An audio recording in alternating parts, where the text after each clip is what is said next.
வைகாசி திங்கள் 4ஆம் நாள் மே 18 இனப்படுகொலை நாள். துயரம் தோய்ந்த இந்நாளில் நம்முடைய துயரத்தில் பகிர்ந்து கொண்டு ஆறுதலாக அமர்ந்திருக்கிற பெருமக்கள், இந்திய பெருநிலம் அடிமைப்பட்டு கிடக்கிற போது ஆயுதத்தை வைத்துத்தான் வெள்ளையன் நம்மை அடிமைப்படுத்தி இருக்கிறான். அவனுக்கு அவன் மொழியிலேயே அவன் வழியிலேயே பதில் சொல்ல வேண்டும், பாடம் புகட்ட வேண்டும் என்ற உணர்வோடு இந்திய தேசிய ராணுவத்தை கட்டி எழுப்பிய மாவீரன், கொஞ்சம் ரத்தம் தாருங்கள், நான் நிறைய சுதந்திரம் தருகிறேன் என்ற முழக்கத்தை முன்வைத்து மண்ணின் விடுதலைக்காக வீர போர் புரிந்த மறவர் சுபாஷ் சந்திர போஸ் பிறந்த மண்ணில் இருந்து நம்முயிர் தலைவனுக்கும் முன்னத்தியராக இருந்த அந்த சுபாஷ் சந்திர போஸ் அவருடைய மண்ணில் இருந்து வங்க தேசத்திலிருந்து வந்திருக்கிற போற்றுதற்கும் வணக்கத்திற்கும் உரிய பெருந்தகை இந்த மாநிலத்தினுடைய சட்டமன்ற உறுப்பினர் மனோரஞ்சன் வியாபாரி அவர்களுக்கு நம்முடைய வணக்கத்தை சொல்லிக் கொள்வதில் பெருமை அடைகிறோம். அதை போலவே சுதந்திரம் என்பது மனித குலத்தின் பிரிக்க முடியாத பிறப்புரிமை என்ற முழக்கத்தை முன்வைத்த ஒரு மாவீரன். புரட்சி என்பது ரத்தம் சிந்தும் வன்முறையாகத்தான் இருக்க வேண்டும் என்பது இல்லை. அது துப்பாக்கி தோட்டாக்களை தொழுவதும் இங்கு தனிநபர்கள் வஞ்சம் தீர்த்துக் கொள்ள வாய்ப்பே இல்லை. பிறகு புரட்சி என்பதுதான் என்ன? வெளிப்படையாகவே அநீதிகளால் கட்டமைக்கப்பட்ட சமூகத்தை தகர்த்து முற்றுமுழுதாக புதிய ஒரு சமூகத்தை படைப்பதுதான் புரட்சி என்ற முழக்கத்தை முன்வைத்த இளைய புரட்சியாளன் பகத்சிங் பிறந்த மண்ணிலே பிறந்த ஒரு மகத்தான மனிதன். மனித உரிமைக்காக உலகெங்கிலும் ஓடி ஓடி உழைத்துக் கொண்டிருக்கிற ஒரு உன்னதமான மனிதன், எழுத்தாளர், பேராசிரியர், நம்முடைய பேரன்பிற்குரிய பெருமகனார் ஜக்மோகன் சிங் அவர்களுக்கும் நம்முடைய வணக்கத்தை சொல்லிக் கொள்வதில் பெருமையடை. இந்த மண்ணை, இந்த மக்களை எழுச்சியும் புரட்சியும் மிகுந்த ஒரு வலிமையான வளமையான தேசமாக மாற்றி படைக்க காத்து இன்னிலும் இளைய புரட்சியாளர்களே, என் உயிர் தம்பி தங்கைகளே, பேரன்பு கொண்டு நான் பெரிதும் நேசிக்கின்ற எனதருமை பெற்றோர்கள், கற்றறிந்த சான்றோர் பெருமக்களே, அரசியல் ஆய்வறிஞர்கள், உலகெங்கும் வேர்பரப்பி வாழ்கிற என் உயிர் சொந்தங்களே, எங்கள் உயிரோடும் உணர்வோடும் கலந்து வாழ்கிற என் இனமான சொந்தங்களே, உங்கள் எல்லோருக்கும் என்னுடைய வணக்கம். வரலாற்றில் புறக்கணிக்கப்பட்ட இனத்தின் மக்கள் சொந்த மண்ணிலேயே, தாய் நிலத்திலேயே தமிழர்கள் என்கிற உணர்வை இழந்ததால், சாதி மலங்களால் பிளவுண்டு பிரிந்ததால், தன்னின பகையால் நமக்குள்ளே மோதி மோதி ரத்தம் சிந்தி வீழ்ந்ததால், இந்த நிலத்திலே அதிகாரமற்ற, அரசியல் வலிமையற்ற அடிமையலாக வாழ்ந்து தமிழ் தேசிய மக்கள் நமக்கென்று யாரும் குரல் எழுப்பவோ, நமக்கென்று ஆதரவாக கைகள் நீட்டவோ எவருமற்ற நிலையில் தனித்து விடப்பட்ட இனத்தின் மக்கள், சிதைந்து அழிந்து கொண்டிருக்கிற தமிழின மக்கள் பாதுகாப்பாக வாழ்வதற்கு போராடித்தான் ஆக வேண்டும் என்ற நிலைக்கு தள்ளப்பட்டு விட்டார்கள். இந்த வரலாற்றின் பேர் அழைப்பிலிருந்து, பெரும் பணியில் இருந்து தமிழ் இளம் தலைமுறையினர் விலகிச் செல்ல முடியாது என்று நம்முயிர் தலைவன் மேதகுவே பிரபாகரன் அவர்கள் நமக்கு அறிவுறுத்தி நாம் தனிமைப்படுத்தி விடப்பட்ட அடிமை இனத்தின் மக்கள். நான் அடிமை, நீங்கள் அடிமைகள், நாம் ஒருவன் அடிமையாக இருக்கிறான் என்பதை உணர்த்திவிடு, பிறகு அவனே கிளர்ச்சி செய்து போராடுவான் என்கிறார் புரட்சியாளர் அண்ணல் அம்பேத்கர் அவர்கள். அதைத்தான் 15 ஆண்டுகளாக தமிழ் இளம் தலைமுறை பிள்ளைகள் இந்த மண்ணிலே நாம் செய்து கொண்டிருக்கிறோம். முன்னைக்கு முன்னே முளைத்து முளைத்து எழுந்து கொண்டிருக்கிறோம். நாம் யார்? தமிழன் பெருமைக்குரியவன். காரணம், தமிழ் பெருங்குடியில் பிறந்ததினாலேயே பெருமைக்குரியவன் என்கிறார் நம்முடைய தாத்தா புரட்சி பாவலர் பாவேந்தன் பாரதிதாசன். நாம் பெருமைக்குரியவர்கள். ஏன்? முன்னைக்கு முன்னம் தோன்றிய மூத்த மொழி தமிழின் பிள்ளைகள், உலக மொழிகளின் தாயின் மக்கள். உலகிற்கு அறிவியல், நாகரிகம், தொழில்நுட்பம், வேளாண்மை, கலை, இலக்கியம், பண்பாடு அனைத்தையும் கற்றுக் கொடுத்த பேரினத்தின் பெருமக்கள். 5500 ஆண்டுகளுக்கு முன்பே இரும்பை உருக்குகிற நுட்பத்தை வைத்திருந்தான் தமிழன் என்றால் அவன் தொன்மத்தை நீ அறிந்து கொள்ள வேண்டும். நீர் யார் என்பதை அறிய வேண்டுமானால், உன் தொன்மம் வேர் தேடி நீ செல்ல வேண்டுமானால், இன்றும் மலைகளில் பல்லாயிரக்கணக்கான பல லட்சக்கணக்கான மூலிகைகள் இருக்கிறது, தேடிப்போ. அது எதை உண்ணால் எந்த நோய் குணமாகும் என்று கண்டுபிடி. இந்த கீரையை சாப்பிட்டால் இதற்கு நல்லது, இந்த கீரையை இப்படி சமத்தி சாப்பிட வேண்டும், இந்த உணவை உண்டால் இந்த நோய் குணமாகும் என்று கணித்து பகுத்து வகுத்து நமது முன்னோர்கள் வைத்திருக்கிறார் என்றால், இன்றைக்கு நீ காடுகளுக்குள் மலைகளுக்குள் சென்று மலைமுகட்டில் சென்று இந்த செடியை சாப்பிட்டால் எந்த நோய் குணமாகும் என்று கண்டுபிடிக்க தொடங்கு. உன்னுடைய தொன்மத்தின் வேர் தெரியும். 2000 ஆண்டுகளுக்கு முன்பு நம்முடைய மூதாதை வள்ளுவ பெருமகனார் தந்தருளிய மறைமொழி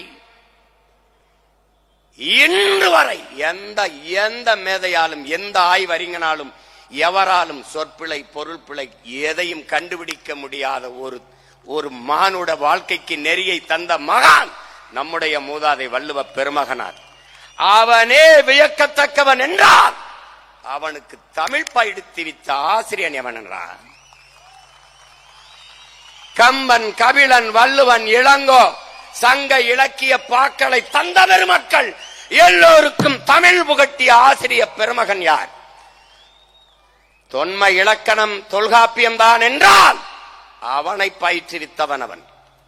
அவனே 100க்கு மேற்பட்ட இடங்களில் என்பனார் புலவர் என்கிறான். எனக்கு முன்னவர்கள் கூறியது போல என்று தொல்காப்பியன் சொல்கிறான் என்றால் உன்னுடைய வேரை கண்டுணர்வன் எவன்?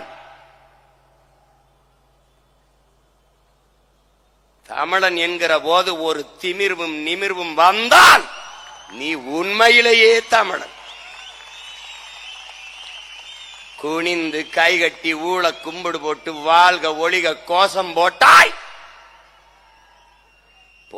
உன்னை தூக்கி சுடுகாட்டில் போட்டான்.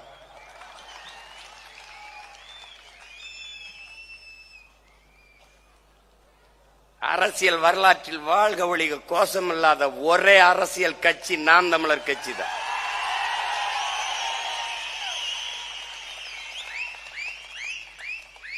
தலைவன் வாழ்க, அவன் வாழ்க, இவன் வாழ்கள் இல்லை. தமிழ்தாய் வாழ்க, தலைவர் பிரபாகரன் வாழ்க என்ற முழக்கத்தை முன்வைத்த படை நாம் தமிழர் என்பது கட்சி அல்ல. தமிழ் தேசிய மக்கள், அடிமைப்பட்ட தமிழ் தேசிய மக்களின் உரிமை மீட்சிக்கு விடுதலைக்கு போராட வந்த மக்கள் ராணுவம் என்பதை எண்ணரும் தம்பி தங்கைகள் மனசில் வைத்துக் கொள்ள வேண்டும்.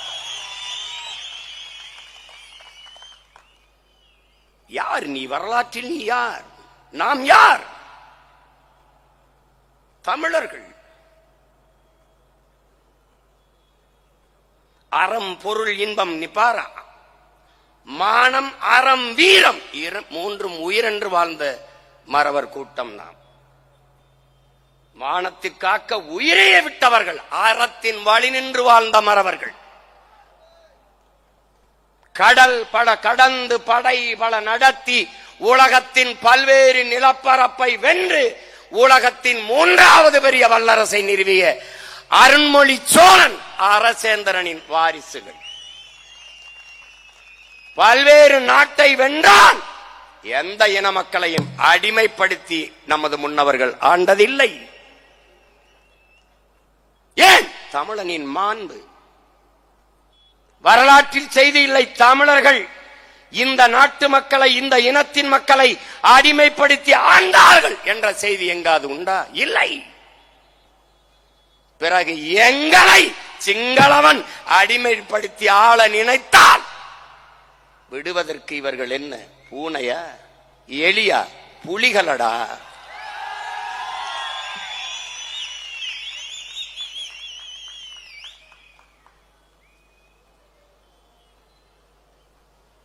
ஒரு பெருமை மிக்க பேரினத்தின் மக்கள் ஆழ்ந்து சிந்தித்து பாருங்களேன் அன்பு சொந்தங்களே. மூவேந்தர்களின் வாரிசுகள், சேர சோழ பாண்டியனின் பரம்பரையில் வந்தவர்கள் முள்ளிவாய்க்கால்குள் முடங்கிய நாள் இன்றுதான்.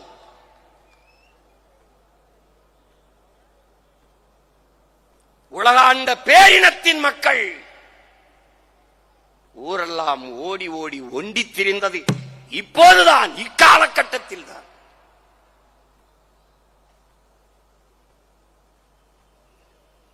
கடாரம் கொண்டவன், அவனுடைய பேரனும் பேத்திகளும் அதே நாட்டில் கடலுக்குள் கப்பலில் இருந்து கரையிறங்க முடியாமல் தத்தளித்து நின்றதும் இன்றுதான். பச்சிலங்குழந்தைகள், பால்குடி மறவாத எமது பிஞ்சுகள் பாஸ்பரஸ் குண்டுகளுக்கு செத்து கருகியதும் இன்றுதான். கோட்டை கட்டி ஆண்ட இனம் கொத்து கொத்தாக கொத்தனை குண்டுகளுக்கு செத்ததும் இன்றுதான். இன்றுதான். ஈக்கும் எறும்புக்கும் இரக்கம் காட்டியவன், ஈதல் இசைபட வாழ்தல் அது வல்லது ஊதியமில்லை உயிருக்கு என்ற மறைமொழி தந்தவனின் வாரிசுகள், வள்ளுவ பெருமகனானின் பேரனும் பேத்திகளும் ஈவு இரக்கமின்றி கொல்லப்பட்டதும் இன்றுதான்.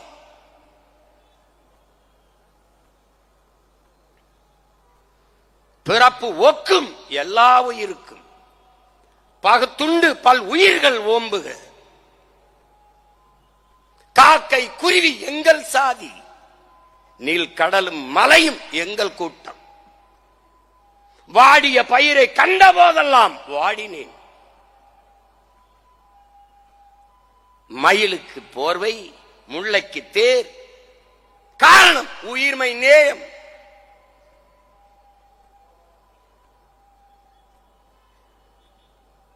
உயிர்மை நேயம் கொண்ட நம் முன்னவர்கள்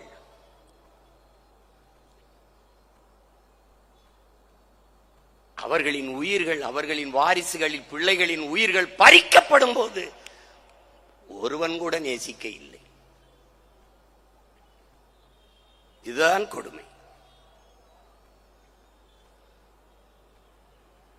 ஆதி பகவன் முதற்றே உலகு, யாதும் ஊரே யாவரும் கேளி, உலகு உலகு கம்பன் கபிலன் இளங்கோ வள்ளுவன் எல்லோரும் உலகம் தழுவியே பாடினான். யாதும் ஊரே யாவரும் கேளீர் கனியன் பூங்குன்றன். உலகம் தழுவி நேசித்து நின்ற இனத்தின் மக்களை நேசிக்க உலகில் ஒருவனும் இல்லை. என்னரும் சொந்தங்களே, என்னிலும் இளைய என் தம்பி தங்கைகளே, உடலில் எங்கு காயம் பட்டாலும் முதலில் கண் அழுகும். இந்த உலகில் எங்கு காயம் பட்டாலும் முதலில் தமிழன் மண் அழுகும்.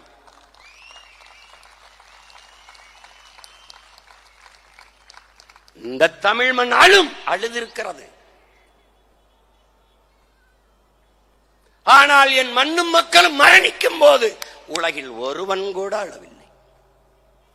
இதுதான் வரலாற்றில் பெருந்துயரம், பெருங்கொடுமை. பெருங்கொடுமை.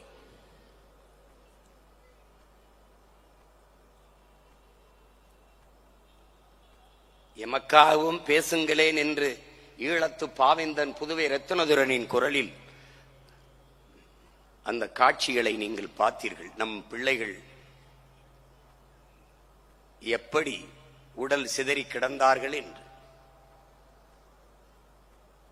பதுங்கு குழிகளே, உயிரை பாதுகாக்க பதுங்கிய குழிகளே நம் மக்களுக்கு புதைகுழியாக மாறினது பெருங்கொடுமை.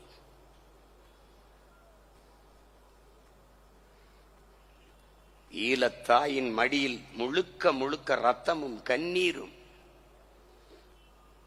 சுமந்து பிரசவித்த அவளே தன் வயிற்றுக்குள் தன் இன பிள்ளைகளெல்லாம் வாங்கிக் கொண்ட பேரவளம் இந்த நூற்றாண்டில் நிகழ்ந்து விட்டது.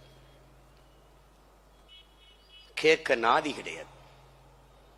மாட்டுக்கு நீதி சொன்ன மனுநீதனின் மணிநீதி சோழனின் வாரிசுகளுக்கு உலகில் நீதி சொல்ல நாதி கிடையாது.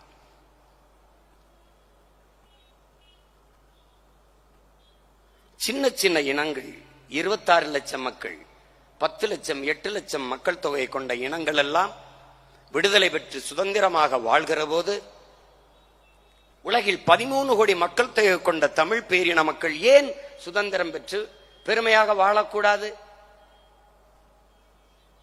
ஒரு இனம் என்றைக்கு முழுமையான விடுதலை அடையும்? அது என்றைக்கு தனக்கென்று ஒரு நாடு அடைகிறதோ அன்றுதான் அது முழுமையான விடுதலையே அடையும். உலகில் எல்லா மொழிகளும் மனிதன் பேசிய மொழி. என்னுயிர் தமிழ் இறைவன் பேசிய மொழி. இந்த நிலத்தில் வணங்குகிற இறைகள் எல்லாரும் என் மூதாதைகள். என் முன்னவன் சிவன் என் ஆதிப்பாட்டன், முருக பெருந்தகை என் முன்னவன் என் முப்பாட்டன், மாயோ என் முன்னவன் என் இறை, குறிஞ்சி நில இறை, முல்லை நில இறை, மருத நில இறை, இவர்கள்தான் பெருநிலம் முழுமைக்கும் கொண்டாடப்படுகிறது. திருமால், பெருமாள், வெங்கடாச்சலபதி யார்? பெருமாள் திருமால் என்பது என்ன மொழி? சொல் சொல் சொல். சிவனை பாடியதில் 63 நாயன்மார்களில் ஒருவன் பிறமொழியாளர், 12 ஆழ்வார்களில் ஒருவன் பிறமொழியாளர்.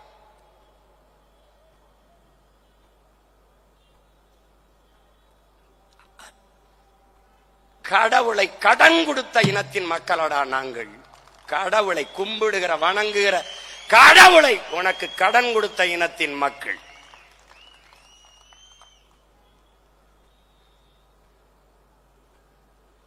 என் மொழி மணிநெற்றி உமிழ் செங்கன் தலல் உரை சுடர் கடவுள் தந்த தமிழ்ங்கிறான். சிவபெருமானே தந்த தமிழடா தமிழ். இறையனாரும் எம்பெருமான் முருகவேலும் கட்டிக்காத்த தமிழ்ச்சங்கம். அகத்தியரும் கட்டிக்காத்த தமிழ்ச்சங்கம். எமது முன்னவர்களைப் போல பெருமைக்குரியவர் எவர் உண்டு? வந்திருப்பவன் இறைவன், அவன் சிவன் என்று தெரிந்தும் குற்றம் குற்றமே என்று வாதிட்ட தமிழ் புலவனின் பிள்ளைகள் நாங்கள். இறைவனே ஆனாலும் தவறு தவறுதான் என்று வாதிட்டவன். இன்னைக்கு அரசாங்கத்தை எதிர்த்து பேசுகிறார்.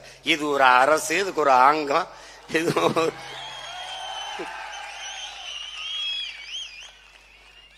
அந்த மொழி சீரசை சந்தம் யாப்பு தொடை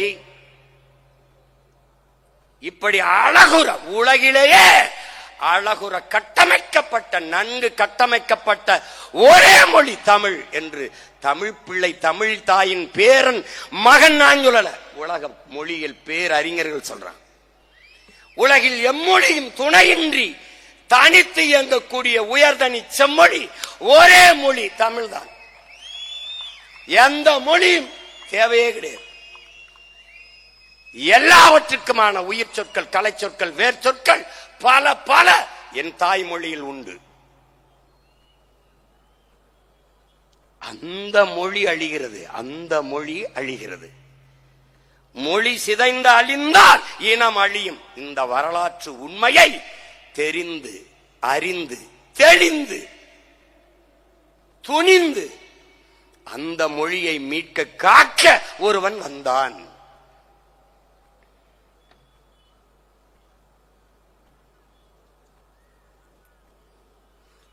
நிலத்தை இழந்தால் பலத்தை இழப்போம், பலத்தை இழந்தால் இனத்தை இழப்போம்.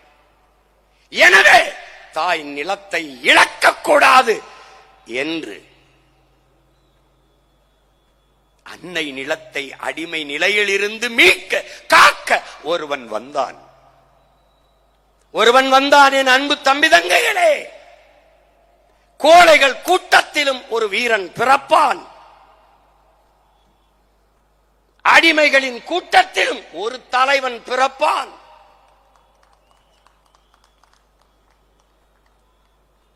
அப்படி இருள் மண்டி கிடந்த என் இன மக்களின் வாழ்க்கையில் அடிமைப்பட்டு கிடந்த அன்னை தமிழ் சமூக மக்களின் வாழ்க்கையில் அதை மீட்க காக்க எங்களிடத்திலே ஒரு மீட்பன் வந்தான். அவன் வந்தான் இந்த பூமி பந்திலே பிறந்தான், எங்கள் தாய் நிலத்திலே பிறந்தான். பார்வதி தாயின் வயிற்று வழியில் அல்ல, தமிழ் தாயின் வரலாற்றின் வழியே அவன் பிறந்தான்.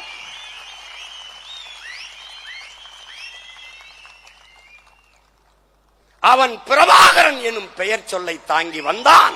தமிழ் பேரினத்தின் வரலாறாகவே வாழ்ந்தான்.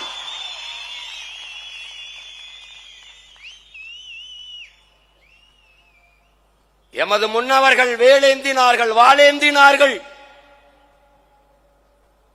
அறிவில் சிறந்த ஆன்றோர் பெருமக்கள் கொடையில் சிறந்தவர்களாக இருந்தார்கள்.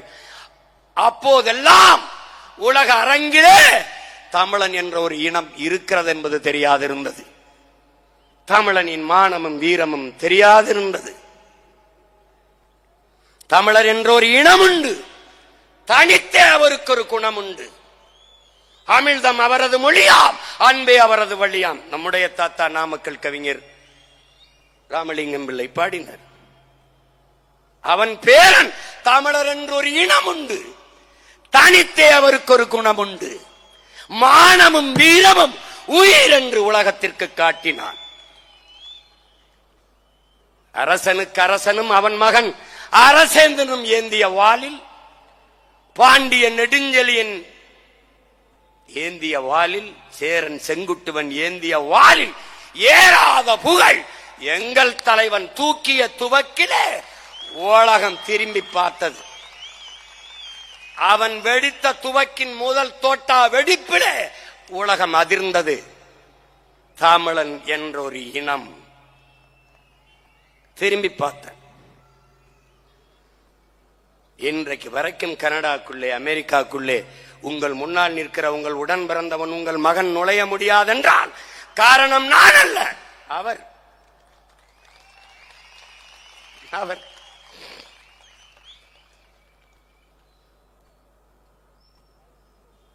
இன்றைக்கு வரைக்கும் நடுக்கம். 16 ஆண்டுகளாய்விட்டது, இன்றும் அந்த பயம் போகல.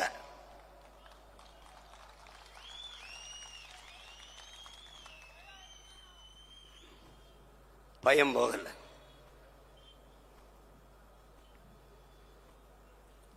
அந்த தலைவன் ஒரு கனவு வைத்திருந்தான், ஒரு கனவு கொண்டிருந்தான். 200 ஆண்டுகளுக்கு பிறகு என் இனம் எப்படி வாழ வேண்டும் என்கிற புனித கனவு. எல்லா தேசிய இனங்களையும் போல உரிமை பெற்று பெருமையோடு உயர்ந்து சிறந்து வாழ வேண்டும் என்கிற அற்புத கனவு வைத்திருந்தான். அதை உலகப் போரை நடத்தி நசுக்கினார்கள். இவர்கள்தான் இன்றைக்கு ஆண்டு கொண்டிருக்கிற ஆட்சியாளர்கள். காங்கிரஸ் கட்சி அன்றைக்கு ஆட்சியில் இருந்த பெருமக்கள் எல்லோரும் சேர்ந்து நசுக்கினார்கள்.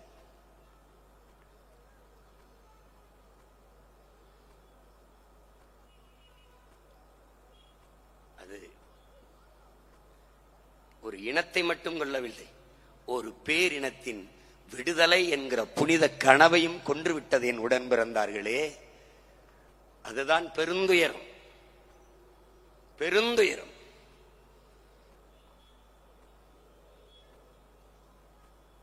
உங்கள் மனச்சான்றை சொட்டு சொல்லுங்கள். நாம் மட்டும் இல்லை என்றால் இந்த சாவை பற்றி பேச ஒரு நாவு இருந்திருக்குமா இந்த நிலத்தில் என்று நீங்கள் யோசிச்சு பாருங்கள். இப்போது தெரிகிறதா? உனக்கு தெரிகிறதா எதற்காக நாம் தமிழர் கட்சி என்பது இப்போது உனக்கு புரிகிறதா? நாமும் இல்லை என்றால் நாதியற்று போகுமடா இந்த இனம், நாதியற்று போகும். ஒருத்தம் கிடையாது.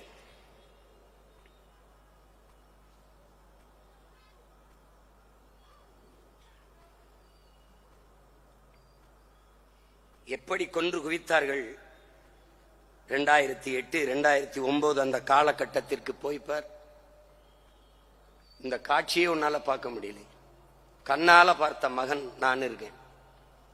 இந்த நிலத்தில் கடைசியாக இந்திய பெருநிலத்தில், தமிழக தாய் நிலத்தில் ஒரே ஒரு மகன், கடைசியாக என் தலைவனை சந்தித்து விட்ட மகன் நான் ஒருவன் தான் இருக்கிறேன். எவரும் கிடையாது. எனக்கும் என் தலைவனுக்கும் இடையே என்ன நடந்தது என்பது எங்க இருவருக்கும் தான் தெரியும். மிக முக்கியமான தளபதிகள் என் தலைவனை சந்தித்திருக்குமே மொழியே இந்த நிலத்திலிருந்து எவருமே கிடையாது. எனக்கு என்ன சொல்லப்பட்டது, நான் என்ன செய்து கொண்டிருக்கிறேன், நான் என்ன செய்தேன் என்பதை ஒரு நாள்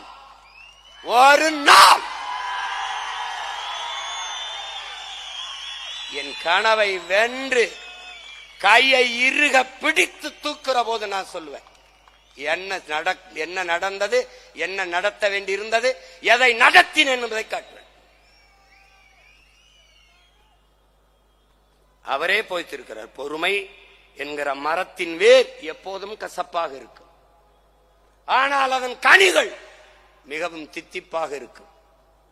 பொறுமை மிக அவசியம். அவரே கற்பித்தார், விமர்சனம் என்பது வெறும் கற்கள் தான், நம்மை காயப்படுத்தும் சொற்கள் அல்ல. ஒருவேளை வைரக்கற்களை விட்டு எரிந்தால் எடுப்போம், வெறுங்கற்களை விட்டு எரிந்தால் தடுப்போம், அவ்வளவுதான்.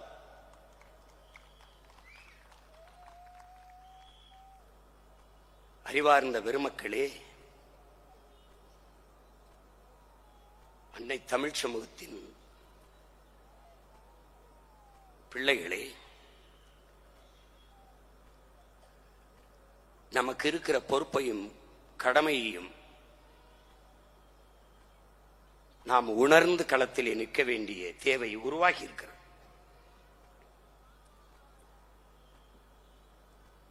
இங்கே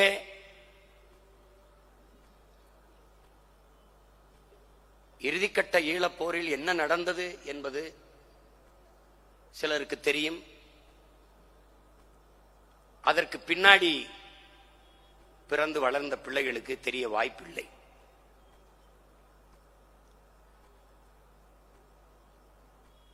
இருபது நாடுகளின் துணை கொண்டுதான் இறுதி போரிலே விடுதலை புலிகளை வீழ்த்தினோம் என்று கோத்தபாயவும் ராஜபக்சேயும் அறிவித்தார்கள் என்றால் அது விடுதலை புலிகளுக்கும் சிங்களர்களுக்குமான போர் அல்ல, அது ஒரு உலக போர். உரிமைக்காக, விடுதலைக்காக உலகத்தை எதிர்த்து போர் புரிந்த மறவர்கள் நாம் என்பதை நினைவில் வைத்துக் கொண்டு நிமிர வேண்டும்.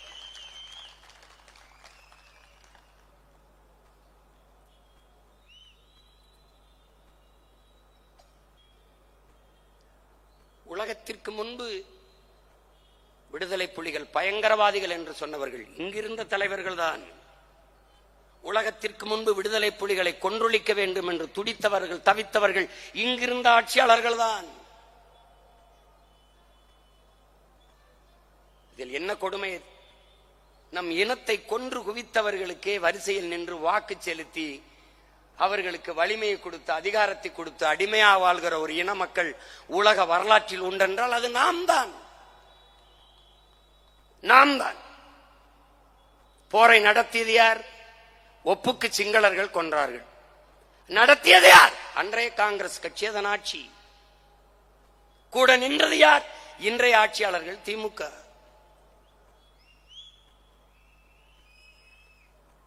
போராடி நிறுத்த வேண்டிய உயரத்தில் இருந்தது யார்? அன்றைய அதிமுக.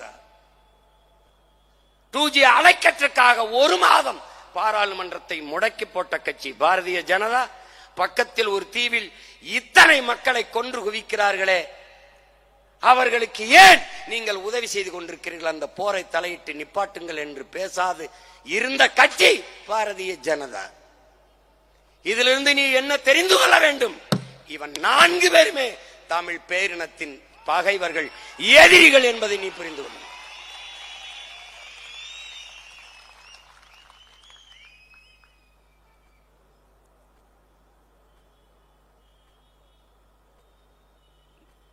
நாற்பக்கமும் பகைவர் கூட்டம், நடுவில் நம் தமிழ்த்தாய் என்றார் புரட்சி பாவேந்தன். ஆனால் இன்றைக்கு நாற்பக்கமும் பகைவர் கூட்டம், நடுவிலே நாம் தமிழர் கட்சி.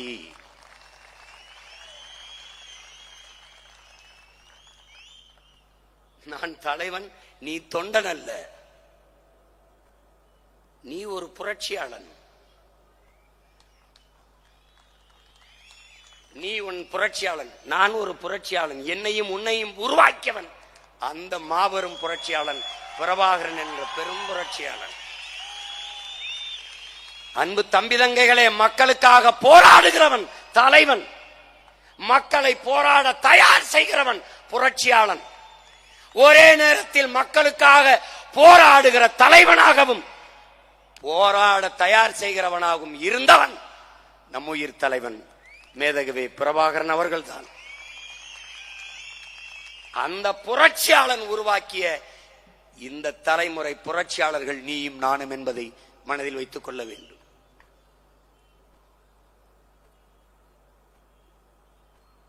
தீக்குச்சி எரியாமல் இங்கு தீபங்கள் இல்லை உடன் பிறந்தார்களே. ஆனால் யார் தீக்குச்சி என்பதுதான் பிரச்சனை. நான் ஒரு தீக்குச்சி, நீ ஒரு தீக்குச்சி, கொளுத்தி பற்றி எரிவோம் புரட்சி தீயாக. இந்த திராவிட இந்திய குப்பைகளை பொசுக்கி தள்ளுவோம். சாய்சஸ் என்ற நூலிலே சிவசங்கர மேனன் தன்னுடைய வாழ்க்கை வரலாற்று நூலிலே அன்றைக்கு இறுதிக்கட்ட போரிலே அமெரிக்கா தலையிட்டு பிரபாகரன், பொட்டம்மான் உள்ளிட்ட தலைவர்களை பாதுகாத்து ஒரு அரசியல் தீர்வை கொண்டு வர முயற்சி செய்தது. அன்றைய இந்திய ஆட்சியாளர்களும் குறிப்பாக தமிழ்நாட்டு ஆட்சியாளர்களும் தலைவர்களும் அதை விரும்பவில்லை. பிரபாகரன் அங்கு இருப்பு கொள்வது இவர்களின் எதிர்கால அரசியலுக்கு ஆபத்தாக இருக்கும், இடையூறாக இருக்கும் என்று கருதினார்கள். அதனால் அந்த போரை விரைந்து முடிவுக்கு கொண்டு வர வேண்டும் என்று விரும்பினார்கள் என்று எழுதியது இன்றும் இருக்கிறது. இவர்கள் எவ்வளவு கொடுமையானவர்கள் என்பதை நீ உணர்ந்து பார்க்க வேண்டும். இறுதிக்கட்ட போரிலே கொத்து கொத்தாக நாம் செத்து விழுந்து கொண்டிருந்த நாளிலே பெற்ற பிள்ளைகளை எல்லாம் தாய் நிலத்தின் விடுதலைக்காக பலியிட்ட தலைவன் இந்த பக்கத்திலே. அறிவார்ந்த பெருமக்களே, பெற்ற பிள்ளைகளுக்கெல்லாம் பதவி கேட்டு டெல்லியிலே முகாமிட்டிருந்த தலைவர்கள் பிறந்த நாளை ஓராண்டு, 100 ஆண்டு பிறந்த நாளை ஓராண்டு கொண்டாடுகிறார்கள் உன் நிலத்திலே. ஞாபகம் வச்சுக்க. நீ ராஜசேகர ரெட்டி யார்? காங்கிரஸ் கட்சிக்கும் திமுக என்ன சம்பந்தம்? காங்கிரஸ் கட்சியை வீழ்த்தித்தான் திமுக பதவிக்கே வந்தது. ஆனால் அந்த காங்கிரஸ் கட்சியின் ஆந்திர மாநிலத்தினுடைய முதல்வர் ராஜசேகர ரெட்டி, அவர் இறந்து விட்டார். அந்த நேரத்தில் ஈழத்திலும் போர், நாமும் செத்துக் கொண்டிருக்கிறோம். அவர் இறந்து விட்டார் என்பதற்கு அரசு பொது விடுமுறை விட்ட பெருந்தகை நம்முடைய ஐயா கருணாநிதி அவர்கள். ராஜசேகர ரெட்டிக்கு இங்க இதுக்கு என்ன சம்பந்தம் இருக்கு? தெய்வ திருமகன் நம் தாத்தா முத்துராமலிங்க தேவர் செத்ததுக்கு விடுமுறை உண்டா ஆந்திராவில்? நம்முடைய தாத்தா பெருந்தலைவர் காமராஜர் செத்ததுக்கு விடுமுறை உண்டா ஆந்திராவில்? செக்கிழுத்த செம்மல் செத்ததுக்கு உண்டா? இந்த மண்ணில் இருந்த மகத்தான பெருமக்கள் எந்த தலைவர், உங்களுடைய கட்சி தலைவர் பேரறிஞர் அண்ணா செத்ததுக்காவது விடுமுறை உண்டா? பிறகு எதற்காக ராஜசேகர ரெட்டிக்கு விடுமுறை விட்டால் அந்த கட்சியின் தலைமை அம்மையா சோனியா காந்தி மகிழ்வார்.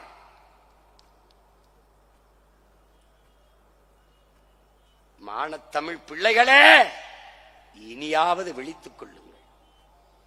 அரை கம்பத்தில் எந்த காங்கிரஸ் கொடியை இறக்கி திமுக கொடி ஏறியதோ அதே காங்கிரஸ் கட்சிக்காக அரைக்கம்பத்தில் திமுக கொடி இறங்கி பறந்தது வரலாறு. ராஜசேகர ரெட்டி மரணத்திற்கு உன் இனம் மொத்தமும் செத்து போனது. உன் இனத்தில் அரிதினும் அரிதாக 1000 ஆண்டுகளாக வாராது வந்த மாமணியாக வந்த மகன் பிரபாகரன் என்ற பெருந்தலைவன் செத்து போனான் என்று நாடும் ஏடும் பதிவு செய்கிறது. உன் இனம் செத்து போனது, உன் நாடு அழிந்து போனது, உன் நாடு சுடுகாடாய் போனது, கரும்புகை சூழ்ந்து எழுகிறது. உலகம் உறைந்து கிடக்கிறது. தமிழ் பேரினம் ஒவ்வொரு வீட்டிலும் இளவு விழுந்தது போல உக்கி குறுகி அப்படியே நிற்கிறது. கண்ணீர் சிந்தி கையை பிசைந்து கொண்டு தவிக்கிறது. இதே நாள் மே 18 போர் முற்றிற்று என்று முடித்தான் ராஜபக்சே. இந்த துயரத்தை இத்தனை ஆண்டுகளாக தனக்கு வாக்கு செலுத்தி தன்னையும் தன் குடும்பத்தையும் வசதியாக வாழவும் ஆழவும் வைத்த மான தமிழ் மக்களின் உணர்வுக்கு மதிப்பளித்து அந்த நாளை விடுமுறை நாளாக, ஒரு துயர நாளாக, தமிழின மக்களின் துயர நாள் என்று அறிவித்து விடுமுறை விட முடியாதா? அரைக்கம்பத்தில் கொடிக்கம்பத்தை பறக்க விட்டிருக்க முடியாதா? ஏன் இந்த மண்ணில் எந்த கட்சியடா செய்தது? எந்த கட்சி செய்தது? எந்த கட்சி? விடுதலை புலிகள் பயங்கரவாதிகள், தீவிரவாதிகள். சரி, மாவீர தினத்திற்கு நீ வணக்கம் செலுத்தவில்லை. செத்து கரிக்கட்டையாக நின்ற இங்கே கதறி சிதறி கிடந்த என்னுடைய பிள்ளைகள் என்ன செய்தார்கள்? இந்த இன மக்கள் செத்தார்களே, அவர்களின் துயரம் சோய்ந்த இந்த மே 18வது நாளில் ஒரு வருத்த செய்தியை மாண்புமிகு தமிழக முதல்வர் ஐயா முத்துவேல் கருணாநிதி ஸ்டாலின் பதிவு செய்தது உண்டா? இல்ல ஐயா எதிர்கட்சி தலைவர்? தமிழன் வாக்கை வாங்கி வயிறு வளர்த்து பிழைக்கிற இவர்கள் உன்னுடைய உணர்வுக்கு ஒரு மதிப்பு இருக்காடா இந்த நாட்டில்? பாரதிய ஜனதா விடுற, காங்கிரஸ் விடுற, இந்த மண்ணுக்கென்று தொடங்கப்பட்ட கட்சிகள் உனக்காக நின்று இருக்கிறதா? சொல்லு. உன்னை சுதந்திரமா இந்த கூட்டத்தையாவது நடத்த விட்டு இருக்கிறதா? சொல்றா. இத்தனை நாள் இல்லாத இன்னைக்கு போய் மாநகராட்சி நடத்துகிற பொருட்காட்சியில் கலை பண்பாட்டு நிகழ்ச்சின்னு ஆட்டம் போட வேண்டிய அவசியம் என்ன வருது? தனியார் முதலாளி நடத்துகிற நிகழ்ச்சி பணம் வாங்கி கொண்டுதான் உள்ளே அனுப்புவான். இன்னைக்கு மட்டும் கட்டணம் இலவசம் என்று அறிவிக்க வேண்டிய அவசியம் ஏன் வருகிறது?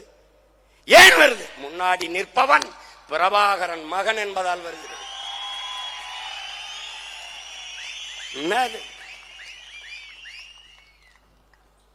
கேட்க நாதி கிடையாது.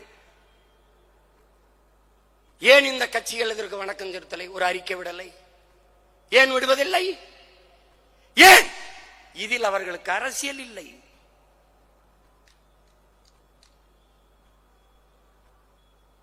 அரசியல் இல்லை, இதில் வாக்கு இல்லை என்று கருதுகிறார்கள். அதனால்தான் சிக்கலின் உடன் பிறந்தானே, இதை பேசாது போனால் நாம் வெல்ல முடியாது என்கிற நிலையை உருவாக்காத வரை இவர்கள் பேச மாட்டார்கள். இவர்கள் பேசாததால் இந்திய நாட்டை, இந்திய துணைக்கண்டத்தை ஆள்கிற காங்கிரஸ் பிஜேபிக்கு வசதியாக போய்விட்டது. வாயை திறக்க மாட்டார்கள், தேவையில்லை. இப்போது தெரிகிறதா ஏன் நாம் வென்றாக வேண்டும் என்கிற தேவை? நாம் தமிழர் கட்சி ஏன் ஆட்சி அதிகாரத்திற்கு வர வேண்டும் என்கிற அவசியம் புரிகிறதா? புரியும். உன் உடன் பிறந்தவன் வந்து அந்த அதிகார நாற்காலியில் உட்கார்ந்தால் இப்படி பேசாது நீ கடத்தி விட்டு போக முடியுமா? என் இனப்படுகொலையை நீ மறைத்து மூடிவிட்டு சென்று விட முடியுமா? உலக மாந்தரில் ஒருவன் கூட இது இனப்படுகொலை, ஜெனோசைடு என்று சொல்ல தயங்குகிறான். ஏன்? இந்திய நாட்டில் எந்த ஒரு மகனும் இது படுகொலை, இனப்படுகொலை என்று பேச பயப்படுகிறான். ஏன்? செத்தவன் முழுக்க தமிழன், கொன்றவன் முழுக்க சிங்களன். தன் ராணுவ வலிமையை வைத்து தன் மக்களை, தமிழின மக்களை கொன்று குவித்தான். அப்போது இனப்படுகொலை தானே. அங்கொன்றும் இன்றும் ஒன்றுமாக தமிழர்களை சிங்களர்கள் கொள்ளுகிற காலத்திலே இந்திய நாடாளுமன்றத்திற்குள் அங்கு நடப்பது இனப்படுகொலை என்று பதிவு செய்த பெருமகள் அம்மையார் இந்திரா காந்தி. என் மொத்தமிடமும் செத்து விழுந்ததற்கு இனப்படுகொலை என்றே ஏற்கவில்லையே, போர்க்குற்றம் என்ற நிலைப்பாட்டிலே நிற்கிறார்கள். நாங்கள் அந்த போரே குற்றம் என்ற நிலைப்பாட்டில் நிற்கிறோம். அந்த போர் குற்றத்திற்கு கூட ஒரு உரிய விசாரணை இதுவரை நடக்கவில்லையே. காரணம் என்ன? இந்தியா வாய் திறக்கவில்லை. சின்ன சின்ன நாடுகள் எனக்கும் அவனுக்கும் எந்த தொடர்பும் இல்லாத நாடுகள் என் பக்கத்தில் நிற்கிறது. என் இனத்தின் பக்கத்தில், இனச்சாவின் பக்கத்தில் அனுதாபத்தோடு ஆரத்தழுவி நிற்கிறது. இங்கு வாழ்கிற 8 கோடி 10 கோடி தமிழ் மக்களினுடைய தாயகம் தமிழ்நாடு. 8 கோடி தமிழர்களின் தாய் நிலம். கர்நாடகா, ஆந்திரா, கேரளா, மகாராஷ்டிரா எல்லா மாநிலங்களிலும் பல லட்சக்கணக்கான தமிழ் மக்கள் பரவி வாழ்கிறோம். இந்தியா என் நாடு, பாரத நாடே பைந்தமிழர் நாடு, இந்திய நாடு என் நாடு. ஏன் எனக்காக பேசவில்லை? ஏனென்றால் தமிழர்களுக்கு என்று ஒரு தாய் நிலம் இருக்கிறது, தமிழ்நாடு. அதன் தலைவர்கள் பேசவில்லை, அதனால் அது பேசவில்லை. இவ்வளவுதான், இவ்வளவுதான்.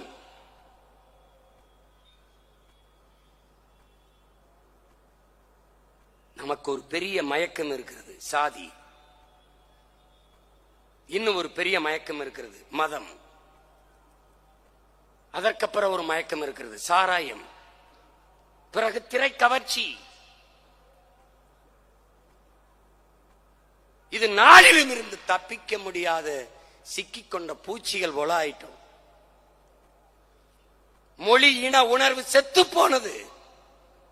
அதனாலே நம் இனம் மொத்தமும் செத்து போனது. இவ்வளவுதான். இப்போதுதான் இந்த நிலத்தில் தமிழரின வரலாற்றில் நிகழாத நிகழ்வு இப்போதுதான். தமிழ் தேசிய இனத்தில், தமிழீழ மண்ணில்தான் தமிழர்களின் ஆன்மா விழித்துக் கொண்டது என்று நம் உயிர் தலைவர் மேதகவி பிரபாகரன் அவர்கள் குறிப்பிட்டார்கள். ஆனால் இன்று தமிழர் தாய் நிலம் தமிழகத்திலும் தமிழ் தேசிய மக்களின் ஆன்மா வெளிப்புற்று எழுகிறது என்பதற்கு சான்று என் முன்னே திரண்டு அமர்ந்திருக்கிற மான தமிழ் மக்களே சான்று.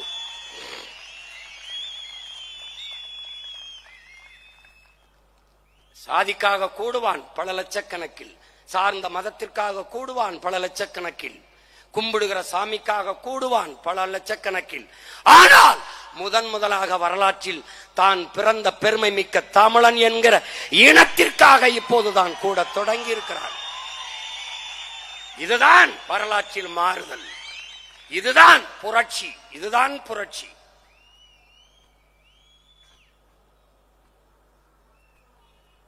பணம் இருந்தால் கூட்டம் வரும், பதவி இருந்தால் கூட்டம் வரும். இரண்டுமில்லாத கூட்டம் வரும் என்றால் இன உணர்வும் மான உணர்வும் இருந்தால் மட்டும்தான் கூட்டம் வரும்.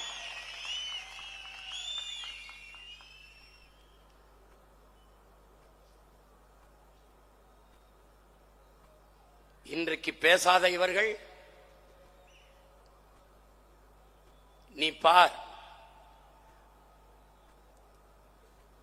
இதையெல்லாம் பேசினால் தான் தமிழர்கள், மான தமிழ் மக்கள் ஓட்டு போடுவார்கள், வாக்கு செலுத்துவார்கள் என்கிற நிலை உருவானால் நம்மை முந்திக் கொண்டு பேசுவார்கள்.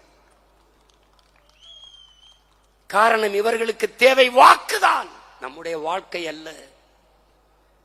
இவர்களுக்கு தேவை ஓட்டுதான், நம்முடைய உணர்வோ உரிமையோ அல்ல, உயிரோ அல்ல. எனக்கு முன்னால் உட்கார்ந்திருக்கிற அமர்ந்திருக்கிற நீங்கள் என் உடன் பிறந்தார்கள், என் உறவுகள். நீங்கள் எனக்கு ஒரு உயிர். ஆனால் இந்தியர் திராவிடருக்கு நீங்கள் வெறும் அற்ப ஓட்டு. அவ்வளவுதான், அவ்வளவுதான். மான தமிழ் மக்கள் எழுச்சியுற வேண்டாமா, விழிப்புற வேண்டாமா? என் வாழ்க்கையை பற்றி கவலைப்படாத அவனுக்கு எதற்கு என் வாக்கு என்ற கேள்வி உங்களுக்குள் எழ வேண்டாமா?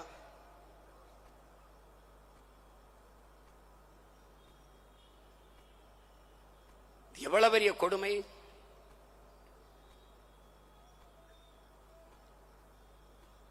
அந்த படுகொலைகளை என் கண் முன்னால் இறந்த மக்கள் எத்தனை பேர், எத்தனை பிஞ்சுகள், நெஞ்ச முழுமைக்கும் வலி. அந்த வலியின் மொழிதான் இந்த ஆவேசமும் இந்த கோபமும்.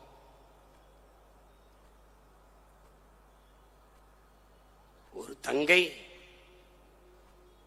என்னிடத்தில் முள்ளிவாய்க்கால் முற்றத்தில் இருந்து, முள்ளிவாய்க்கால் முள்வேலி கம்பிக்குள் இருந்து அழைத்து பேசுகிறாள். அந்த கம்பிக்குள் இருந்து என்ன சொல்லுகிறாள்? அண்ணா, நாங்கள் பதுங்கு குழிக்குள் இருந்தோம், பங்கருக்குள் இருந்தோம், பிள்ளைகள் பசித்து அழுதார்கள்.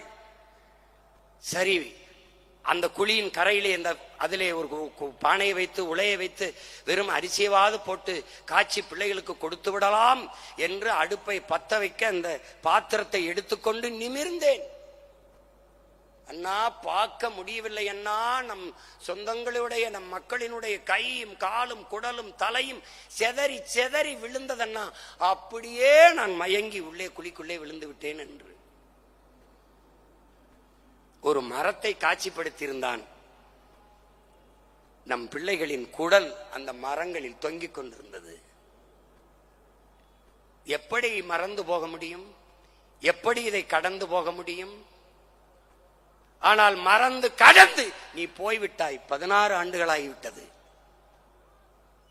என் அருமை உடன் பிறந்தானே, நீ நினைத்து பார். ஈழ தாயகத்தில் மே 18 இதே 2009ஆம் ஆண்டு போர் முற்று பெற்று விட்டது. அவ்வளவுதான் தமிழன் என்று கொக்கரித்தார்கள். எவ்விடத்தே நாங்கள் வீழ்ந்தோம் என்று கருதினீர்களோ, உலகத்தீரே அவ்விடத்தே நாங்கள் எழுந்தோம் என்பதை காட்டுவதற்காக அதே 2010 இதே நாளில் மே 18 சாதி மத உணர்ச்சியை பின்னுக்கு தள்ளி, சாதியும் மதமும் எங்கள் அடையாளங்கள் அல்ல என்ற உணர்வை பின்னுக்கு தள்ளி நாங்கள் தமிழர்கள் என்கிற தேசிய இன உணர்வை முன்னிறுத்தி எழுந்தோம். நாங்கள் தமிழர்கள், நாம் தமிழர் என்று அந்த நிலத்தில் இறக்கப்பட்ட புலிக்கொடியை இந்த நிலத்தில் ஏந்தி பிடித்தோம். பறக்க பறக்க உயர உயர ஒரு முழக்கத்தை முன்வைத்தோம். பறக்கட்டும் பறக்கட்டும் புலிக்கொடி, இனியேனும் இம்மண்ணில் சிறக்கட்டும் சிறக்கட்டும் தமிழ் குடி என்ற முழக்கத்தை முன்வைத்து, இது விடுதலை புலிகளின் கொடி அல்ல, தமிழ் பேரினத்தின் பரம்பரை கொடி. கரிகால் பெருவள சோழனும் அருண்மொழி சோழனும் அரசேந்திரனும் ஏந்தி பிடித்த கொடி, நம் பாட்டனின் கொடி, நம் பரம்பரை கொடி. அதை திமிருடனும் துணிவுடனும் தூக்கி பிடி.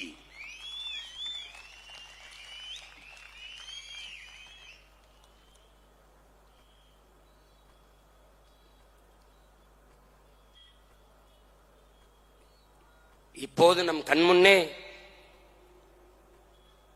நிகழ்கால அரசியலை பார். ஈழத்தில் நம் இன சொந்தங்களை அடித்து விரட்டினார்கள், நாடற்றவர்களாக்கினார்கள். அவர்களுக்கு ஆதரவாக இந்த நாடுகள், இந்த நிலத்தின் ஆட்சியாளர்கள் நின்றார்கள். என் அன்பு தம்பி தங்கைகளே, என் அருமை பெற்றோர்களே, சிங்களவர்கள் யார்? அவருடைய தோற்றுவாய் எது? அவர்கள் பூர்வீகம் எது? சிங்களின் மொழி தோன்றிய வரலாறு என்ன? காலகட்டம் என்ன? என்னுடைய மொழியின் தோற்றுவாய் எது? என்னுடைய தொன்மம் எது?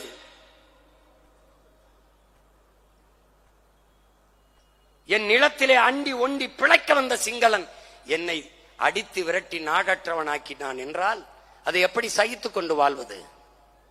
எப்படி வாழ்வது? ஆனால் இந்த நாடுகள் எல்லாம் சிங்களர்களுக்கு ஆதரவாக நின்றது.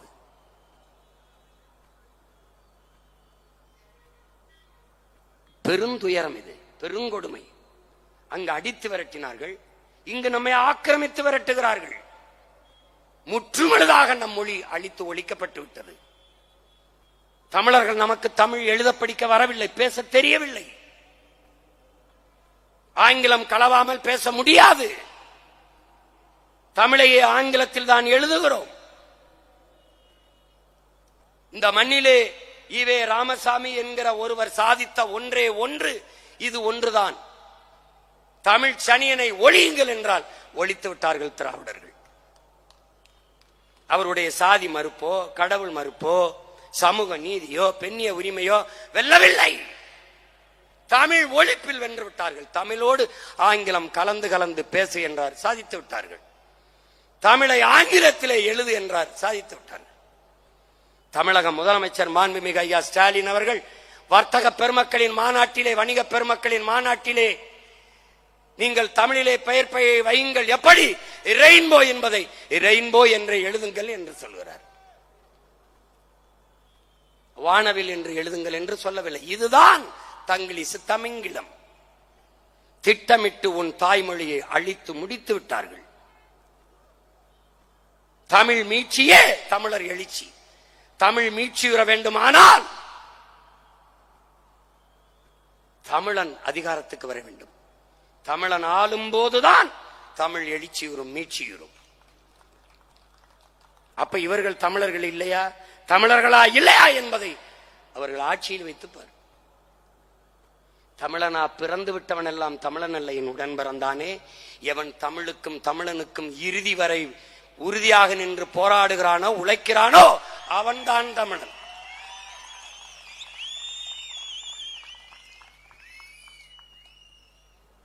அவன்தான் தமிழன்.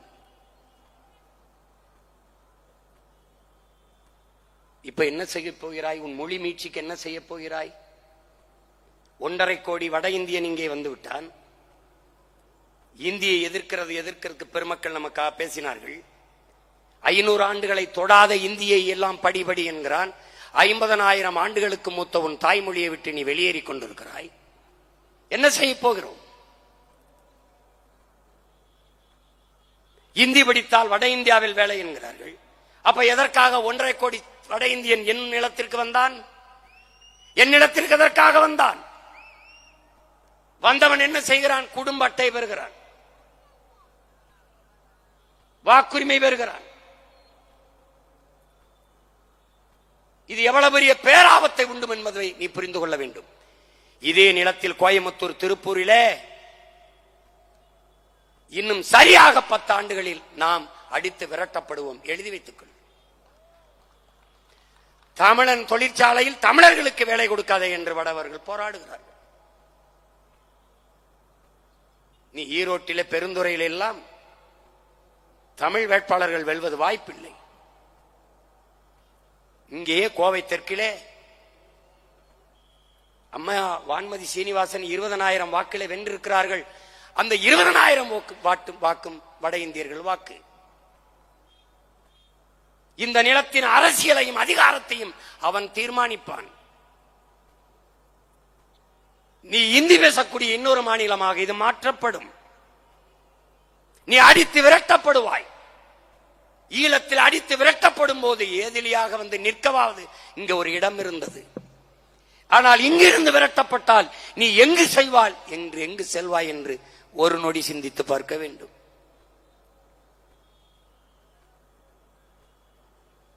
உன்னை அச்சப்படுத்த நான் சொல்லவில்லை, எச்சரிக்கையாக இரு என்று நான் உனக்கு உணர்வூட்டுகிறேன்.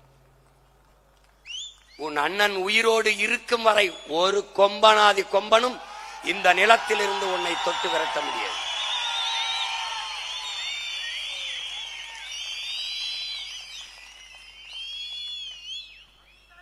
நீ விழித்துக் கொள்ள வேண்டும். விழிப்புற்று இரு. விழிப்புற்று இருப்பதே விடுதலையின், விழிப்புணர்வே விடுதலையின் முதற்படி என்கிறார் நம்முயிர் தலைவர் மேதகுவே பிரபாகரன் அவர்கள். கவனமாக இருக்கணும்.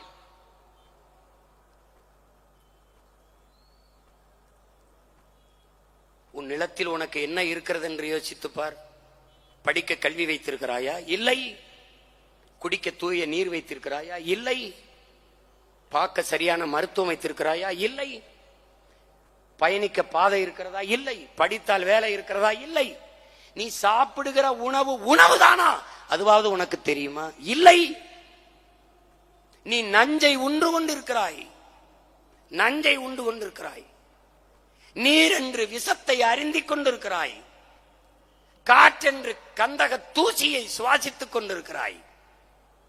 100 மரணத்தில் 90 மரணம் புற்று.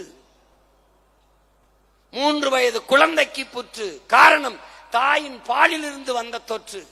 தாய்ப்பால் எப்படி விஷமானது, அவள் உண்ட உணவு விஷமானது. யாருக்கு இதை பற்றி கவலை உண்டு? காடுகளை அழித்தால் நட்டு வளர்க்கலாம், நீரை உறிஞ்சி வித்தால் தேக்கி வைத்து விட்டு செத்து போகலாம். மணலை எப்படி உருவாக்குவாய்? இயற்கையின் அரும்பெரும் குடை, அதை எப்படி உருவாக்குவாய்? மழை இல்லாத நிலம், பாலைவனம். நீ படிக்கவில்லையா? கற்கவில்லையா? என்னத்தை படித்து கிழித்தாய்? உனக்கு மூளை என்ற உறுப்பு எதற்கு? மழை இல்லாத நிலம் பாலைவனம், மழை இல்லை என்றால் மழை பெற முடியாது என்கிற அறிவியல், உயிரியல், இயற்பியல், வேதியியல் உண்மை எதுவுமே தெரியாதா? உன்னால் உருவாக்க முடியாத ஒன்றை உனக்கு அளிக்கிற உரிமையை எவன் கொடுத்தது என்ற கேள்வி ஏன் உனக்கு எழவில்லை? மலையை வெட்டி விற்கிறவன், குவாரி வைத்திருக்கிறான், செல்வந்தன், சமூக மதிப்புள்ளவன். மண்ணள்ளி வித்தவன் மாபெரும் பணக்காரன், சமூக மதிப்புள்ளவன். இதை தடுக்க போராடுகிற நீயும் நானும் குற்றவாளிகள். ஜாபர் அலியும் ஜாகிர் ஹுசைனும் கொல்லப்படுகிறார்கள் இந்த நாட்டிலே. எதை நோக்கி போகிறதடா இந்த நாடு? எதை நோக்கி போகிறது? சாராயத்தை அரசே விட்டுவிட்டு சட்டம் ஒழுங்கை பேசுவது போல ஒரு கேவலம் உலகத்தில் உண்டா?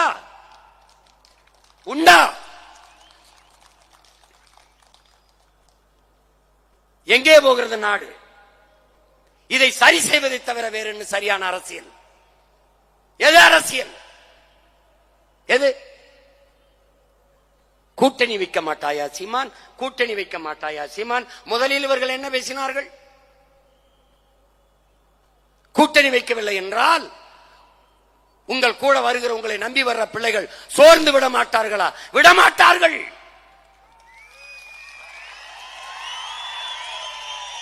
ஏன்? எனக்கும் அவர்களுக்கும் இருக்கிறது சோற்று பசி அல்ல, சுதந்திர பசி.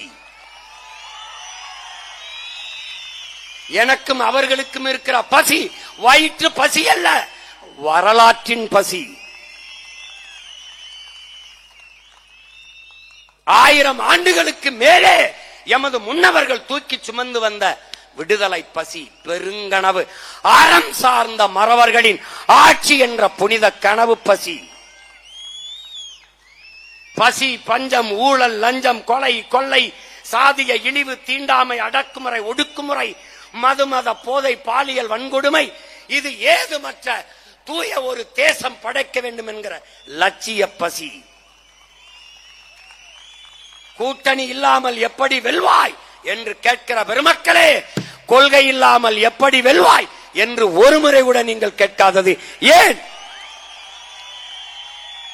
ஏன்? கூட்டணி வைத்தால் எல்லாம் செய்வது சரியாகி விடுமா? கூடி கொள்ளையடித்தால், கூடி கொலை செய்தால் சரியாகி விடுமா? மாற்று. எதிலிருந்து மாற்று? யாரிடமிருந்து மாற்று? எப்படிப்பட்ட மாற்று? மாற்று மாற்று என்று வந்தவர்கள் எல்லாம் இந்த திமுக, அதிமுக, இந்த காங்கிரஸ், பிஜேபியோட கூட்டணி வைத்து வைத்து வைத்து ஏமாற்றாக போனதுதான் மிச்சம். என் நிலத்தின் உரிமை என்ன இருக்கிறது? கல்வி, மானுட உரிமை, மாநில உரிமை பறித்து கொண்டு போனது யார்? காங்கிரஸ், அம்மையார் இந்திரா காந்தி. கொண்டு போகும்போது வேடிக்கை பார்த்து பார்த்தது யார்? இதே திமுக. கச்சத்தீவு பறித்தது, எடுத்து கொடுத்தது காங்கிரஸ். ஆட்சியில் இருந்து வேடிக்கை பார்த்தது இதே திமுக. பறித்தவன், பறி கொடுத்தவன். எப்படி? அவன் எதிரி, இவன் துரோகி. இதை வேடிக்கை பாட்டு நின்றவன் யார்?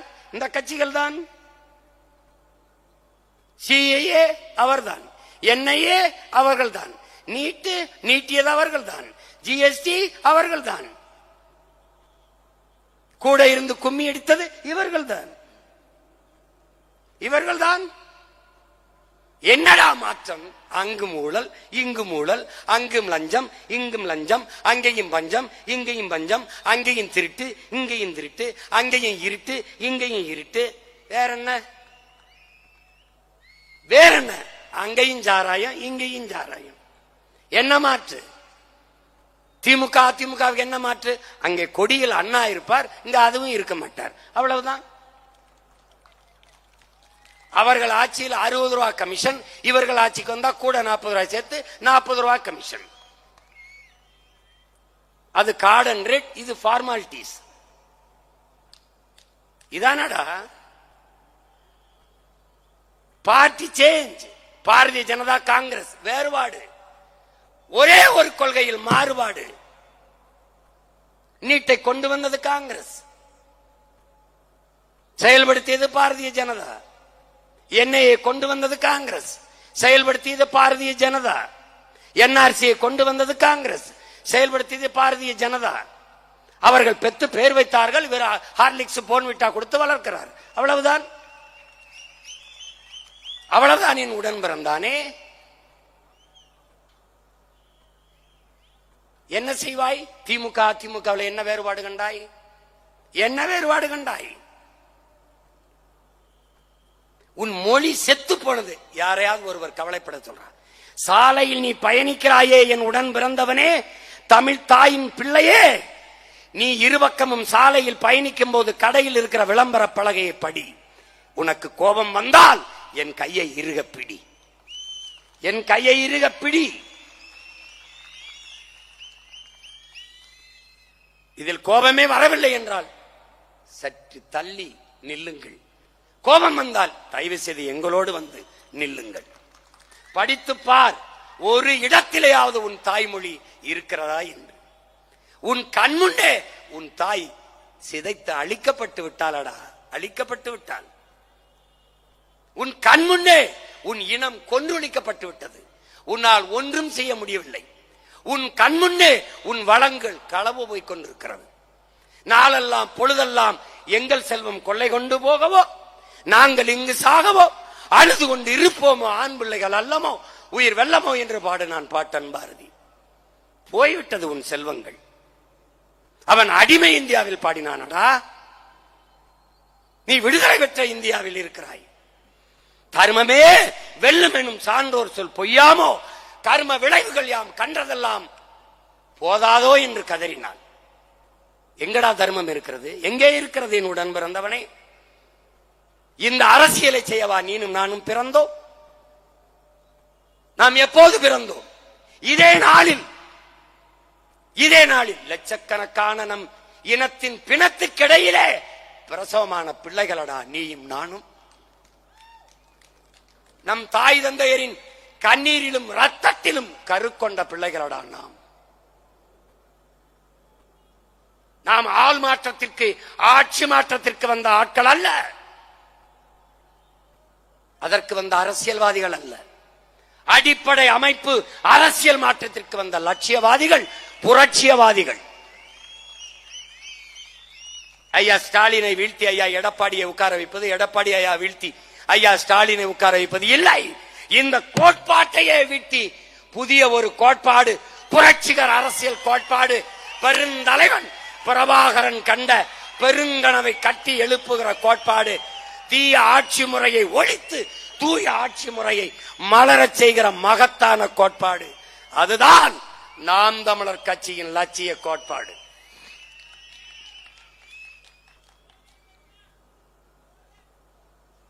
விவசாய சின்னம் இருந்தால் வாக்கு அதிகமாகி விடும் என்று எடுத்துக்கொண்டீர்கள். என்ன நடந்தது? என் அன்பு உடன் பிறந்தானே, என்ன நடந்தது? உனக்கு சொல்லுவேன் நீ யார் என்று, உனக்கு சொல்லுவேன் நீ யார் என்று ஆழ்மனதில் பதிவு செய்து கொள். உலக வரலாற்றிலே நீ ஆகச் சிறந்தவன், உன்னதமானவன். காரணம் காரணம் கையறு நிலையில் விடப்பட்ட தமிழ் தேசியனத்தின் பிள்ளைகள் நாம். நம் தலைவன் நமக்கு கற்பித்தான், நமது விடுதலை நமது கையில் என்று. அதை உணர்ந்து தெளிந்த உன் உடன் பிறந்தவன் நான் முடிவெடுத்தேன். என் மூச்சு காற்றை நானே சுவாசிப்பது போல, எனக்கான உணவை நானே எடுத்து உண்பது போல, எனது உரிமையை நானே போராடி பெறுவது என்று களத்திற்கு வந்தேன். அந்த உணர்வோடுதான் நீங்கள் என்னோடு இணைந்தீர்கள். நம்மிடத்திலே பணம் இல்லை, நம்மை ஆதரித்து பேச ஒரு ஊடகம் இல்லை. காரணம், தமிழ் தேசிய அரசியல் ஆபத்தானது. யாருக்கு? இதுவரை இந்த நிலத்திலே இருந்த அயோக்கிய அரசியல் தலைமைகளுக்கு ஆபத்தானது. இவன் எதற்கடா நம்மை விமர்சிக்கிறான்? 10 ஆண்டுகால ஆட்சியில் இருந்து கணக்கில்லாத ஊழல் லஞ்சத்தில் ஊறி திளைத்தோமா? வளங்களை கொள்ளையடித்து கொளுத்தோமா? முறையற்ற நிர்வாகத்தை செய்தோமா? நாடெங்கிலும் கணக்கில்லாத கற்பழிப்புகள், கொலைகள் நடந்ததா? இல்லை. பிறகு எதற்காக விமர்சிக்கிறான்? பயம். சீமான் வளர்ந்து விடுவானோ, வென்று விடுவானோ, நாம் தமிழர் கட்சி ஆட்சி அதிகாரத்திற்கு வந்து விடுமோ என்ற அச்சம். தமிழ் தேசிய அரசியல் ஆபத்தானது. யாருக்கு? இதுவரை இந்த நிலத்தில் இருந்து என் மண்ணை, மக்களை ஏமாற்றி வஞ்சகம் சூழ்ச்சியால் பிழைத்துக் கொண்டிருக்கிற இவந்த துரோகிகளுக்கு ஆபத்து. பிறகு யாருக்கு ஆபத்து? யாருக்கு ஆபத்து?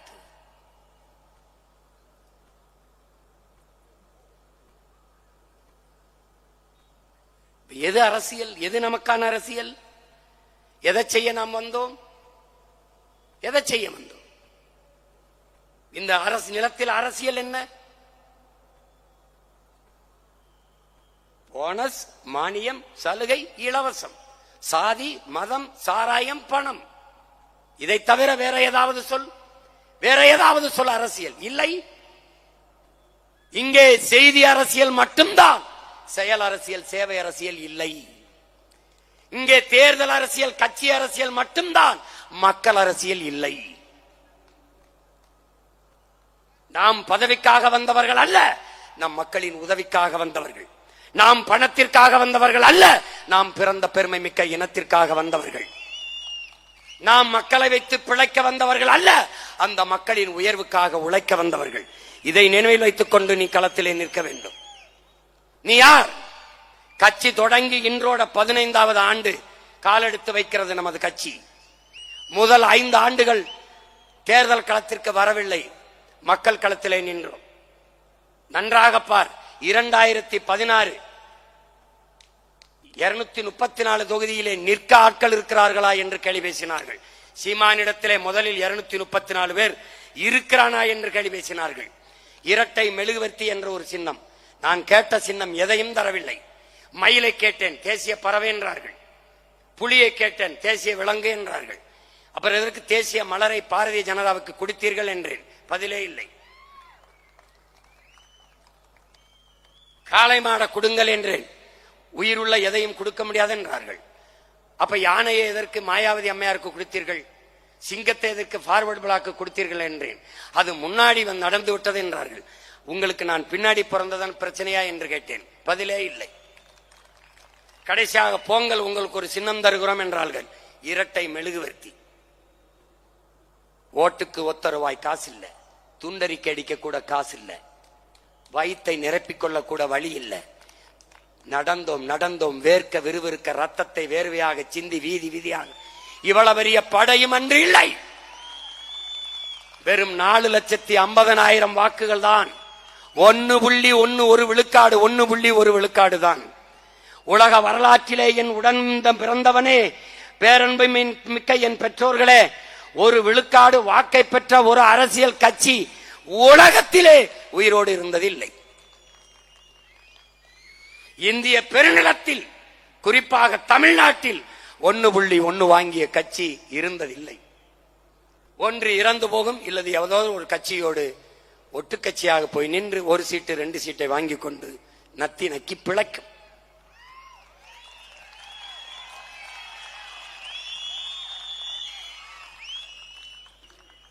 சோம்பலும் ஓய்வும் தற்கொலைக்கு சமம். அந்த சோறு வரும்போதெல்லாம் என் கண்முன்னே என் தலைவன் பிரபாகரன், மண்ணின் விடுதலைக்காக இன்னுயிரை இந்த மாவீரர்கள், கொத்து கொத்தாக செத்து விழுந்த என் மக்கள், என் மொழி சாகக்கூடாது என்று செத்த எமது மொழிப்போர் மறவர்கள், எங்கது முன்னவர்கள் பகுத்து வகுத்து தந்த பாதை மறுபடியும் உசிப்பிக் கொண்டு எழுந்தோம். 2019 பாராளுமன்றம் 17,50,000 வாக்குகள், 5 விழுக்காடை தொட்டோம். பிறகு 21 சட்டமன்றம். அப்போது ஒரு விவசாயி என்று ஒரு சின்னத்தை கொடுத்தார்கள்.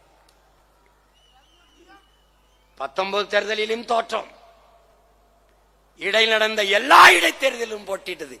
இந்திய வரலாற்றில், அரசியல் வரலாற்றில், தமிழ்நாட்டு அரசியல் வரலாற்றில் ஒரு இடைத்தேர்தல், ஒரு தேர்தலை கூட புறக்கணிக்காமல் போட்டியிட்ட ஒரே கட்சி நாம் தமிழர் கட்சி மட்டும்தான்.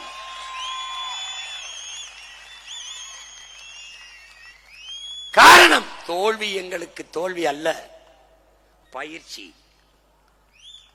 வெற்றியையும் தோல்வியையும் சமமாக கருதுகிறவன் எவனோ அவனே உண்மையாக வீரன், அவனே உண்மையான வீரன்.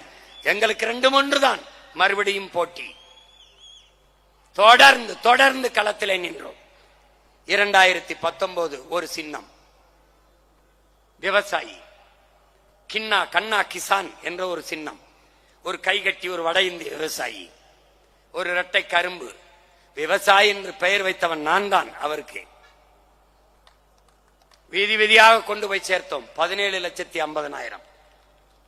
நீலகிரியில வேட்பாளரை போடவில்லை. என் தம்பிகள் தவறு செய்து விட்டார்கள். இல்லை என்றால் 18 லட்சத்திற்கு மேலே தொட்டு அன்றைக்கு 6 விழுக்காடை தொட்டு இருக்கும் கட்சி. இடையிலே என் அண்ணன் கமலஹாசன், இடையிலே ஐயா டிடிவி, எல்லாரையும் தாண்டி சற்றும் தளர்ச்சியின்றி பயணத்தை தொடர்ந்து போய்கொண்டே இருந்தது. 21 விவசாயி சின்னம், அதே சின்னம். 234 போட்டி, 117 பெண்கள், 117 ஆண்கள், சம வாய்ப்பு. ஒடுக்கப்பட்ட நிராகரிக்கப்பட்ட தமிழ் சமூகங்களுக்கு வாய்ப்பு, பொது தொகுதியிலே ஆதி தமிழ் குடிகளுக்கு தேவேந்திரருக்கு வாய்ப்பு. போட்டி 30 லட்சம் வாக்கு, 7 விழுக்காடு வாக்கு. அங்கீகாரம் பெறவில்லை, இன்னும் 1 விழுக்காடு. 24 இந்தியாவை யார் ஆள்வது? தோற்றம் துவண்டு போகவில்லை. காரணம், பெற்ற தலைவன் அப்படி, உருவாக்கிய தலைவன் அப்படி.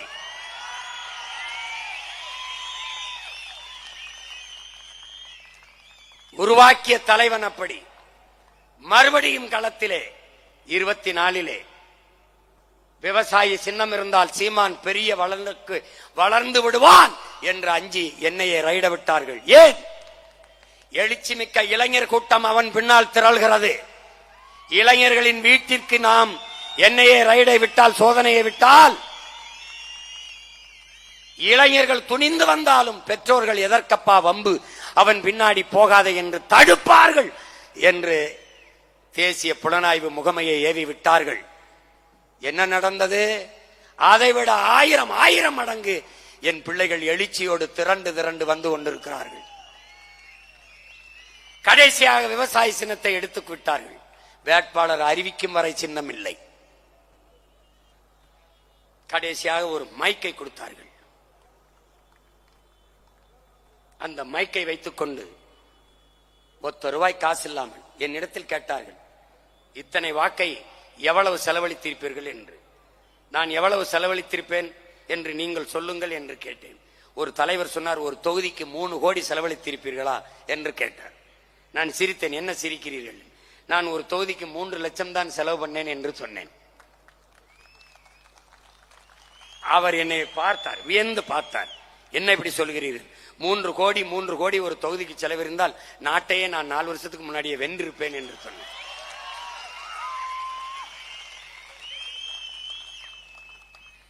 அந்த தேர்தலில் 36 லட்சம் வாக்குகளை நாம் பெற்றோம். என் அருமை தமிழ் மக்களே, எங்களை பெற்ற பேரன்பு மிக்களே, மான தமிழ் மக்கள் எல்லோரும் செத்துவிடவில்லை என்று நீங்கள் நிரூபித்தீர்கள். உங்களை நம்பி நின்ற இந்த பிள்ளைகளை கைவிட்டு விடவில்லை. எளிய பிள்ளைகள் நாங்கள். முதல் அங்கீகாரம் பெற்ற கட்சியின் சின்னங்கள் தாமரை, கை, உதயசூரியன், இரட்டை இலை. முன்னாடி அங்கீகரிக்கப்படாத எனது சின்னம் மைக்கு 8வது பெட்டியிலே.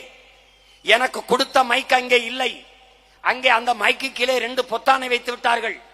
அந்த பொத்தான் பார்க்கும்போது சீப்பு போலே இருக்கிறது. அதை தேடி இந்திய நாட்டை யார் ஆள்வது? ஐயா மோடியா, அருமை சகோதரர் ராகுலா என்பதுதான் போட்டி. எளிய மகன் சீமானை தேடி, அவன் சின்னத்தை தேடி, 8வது பெட்டியிலே தேடி, இத்தனை ஆயிரக்கணக்கான கோடி பணத்தை தாண்டி, சாராயத்தை தாண்டி, சாப்பாட்டை தாண்டி, சாதி மதத்தை தாண்டி மான தமிழ் மக்கள் 36 லட்சம் வாக்கை போட்டு தனித்த பெரும் கட்சியாக, மாநில அங்கீகாரம் பெற்ற கட்சியாக, இந்திய அரசியல் வரலாற்றிலே, தமிழக அரசியல் வரலாற்றிலே தனித்து நின்று ஒற்றை கட்சி மாநில உரிமம் பெற்ற கட்சியாக வளர்ந்திருக்கிறது என்றால் என் மக்களின், மான தமிழ் மக்களின் மதிப்புமிக்க வாக்கால் தான். என் முன்னாடி திரண்டிருக்கிற என் உயிர் உடன் பிறந்தார்கள், அவர்களுடைய உழைப்பில் தான் அந்த வெற்றி. எந்த கட்சியோடும் சேராது. 36 லட்சம் ஓட்டும் நீ எழுந்து சொல். உன் ஓட்டு, உன் உழைப்பின் ஓட்டு, உன் லட்சியத்திற்கான ஓட்டு, உன் கொள்கைக்கான ஓட்டு, நீ ஏற்றுக்கொண்ட தலைவன் பிரபாகரனுக்கான ஓட்டு என்பதை நீ நிமிர்ந்து துணிந்து சொல். உலக வரலாற்றில் பயங்கரவாதி என்று சொன்னவனை, தடை செய்து வைத்தவனை தலைவனாக ஏற்று இறக்கிய புலிக்கொடியவை ஏந்தி ஒவ்வொரு தேர்தலுக்கும் ஒரு சின்னத்தை தந்தாலும் தளராது களத்திலே நின்று தோற்றாலும் இன்னும் துணிந்து களத்திலே நிற்கிற ஒரு புரட்சிகர அரசியல் படை நாம் தமிழர் கட்சி மட்டும்தான். என் உடன் பிறந்தானே, நீ சொல், இதில் எந்த கட்சியோட சேர்ந்து நீ நின்று உன் கனவை நிறைவேற்றுவாய்?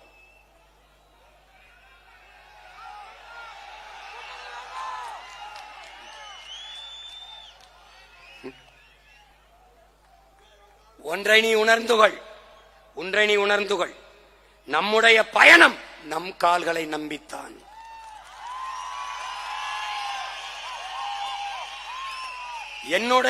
உன்னுடைய கனவு நம் தோள்களில் தான். அடுத்தவர் கால்களையோ தோள்களையோ நம்பி பயணிக்கிற கோழைகள் நாம் அல்ல.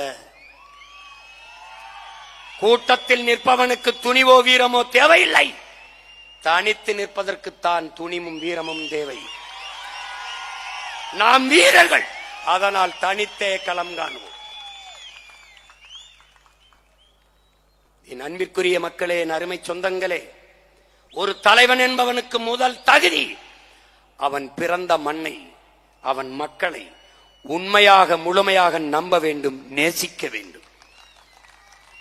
நான் என் மக்களை 100 விழுக்காடு உண்மையாக நம்பி நேசிக்கிறேன், காதலிக்கிறேன்.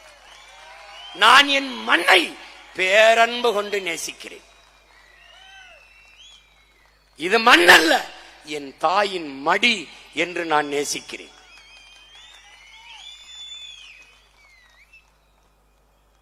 அதனால் தான் நாங்கள் தனித்து என்ற சொல்லை தவிர்க்கிறோம். தனித்து என்ற சொல்லை தவிர்க்கிறோம். 8 கோடி தமிழ் மக்களோடு இணைந்து லாவோட்ஸ் சொல்கிறான், என் அன்பிற்குரிய தம்பி தங்கைகளே, மக்களிடம் செல், மக்களை படி, மக்களிடம் கற்றுக்கொள், மக்களிடம் இருந்து தொடங்கு. அவர்களிடம் என்ன இருக்கிறதோ அதை வைத்து தொடங்கு. அவர்களை தயார் செய், போராட தயார் செய்.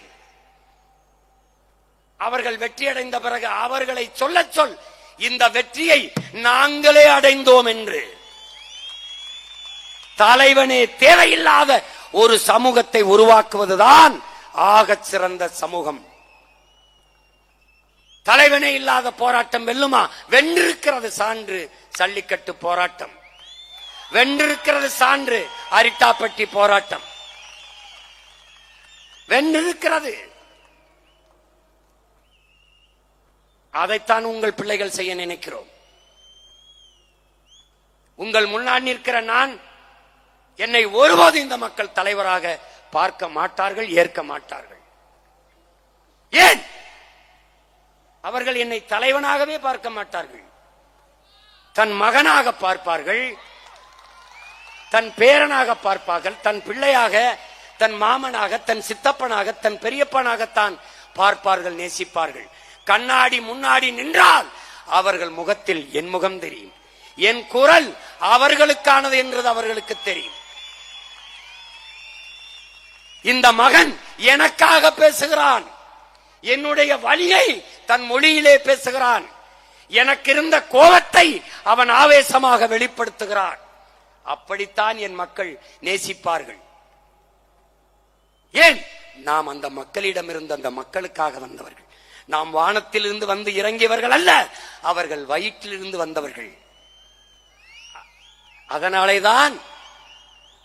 அதனாலேதான் எந்த சமரசம் இல்லாமல் மக்களுக்காக, மக்களிடமிருந்து அந்த மக்களுக்காக வந்த பிள்ளைகள் மக்களை நம்பி களத்திலே நிற்கிறோம்.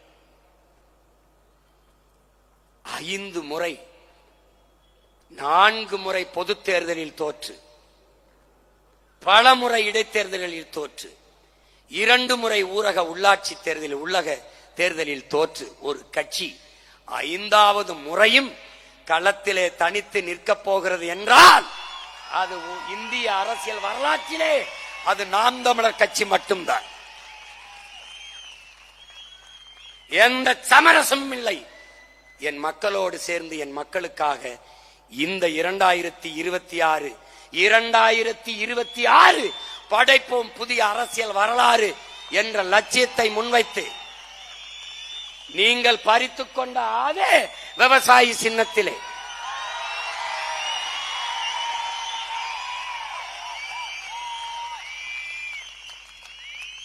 ஐயா ரஜினிகாந்த் அவர்கள் சொன்னது போல வந்துட்டேன்னு சொல்லு, திருப்பி வந்துட்டேன்னு சொல்லு. அந்த விவசாயிக்கு எனக்கும் சம்பந்தம் இல்லை, ஆனா இந்த விவசாயிக்கு எனக்கும் சம்பந்தம் இருக்கு.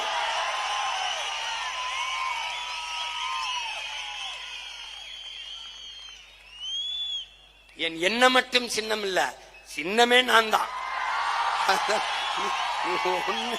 ஒண்ணும் முடியாது. உழவு இல்லை என்றால் உணவு இல்லை, உணவு இல்லை என்றால் உயிர்கள் இல்லை, உயிர்கள் இல்லை என்றால் உலகம் இல்லை. உழவை மீட்போம், உலகை காப்போம் என்ற முழக்கத்தை முன்வைத்து இந்த தேர்தலிலே நாங்கள் களத்திலே நிற்போம்.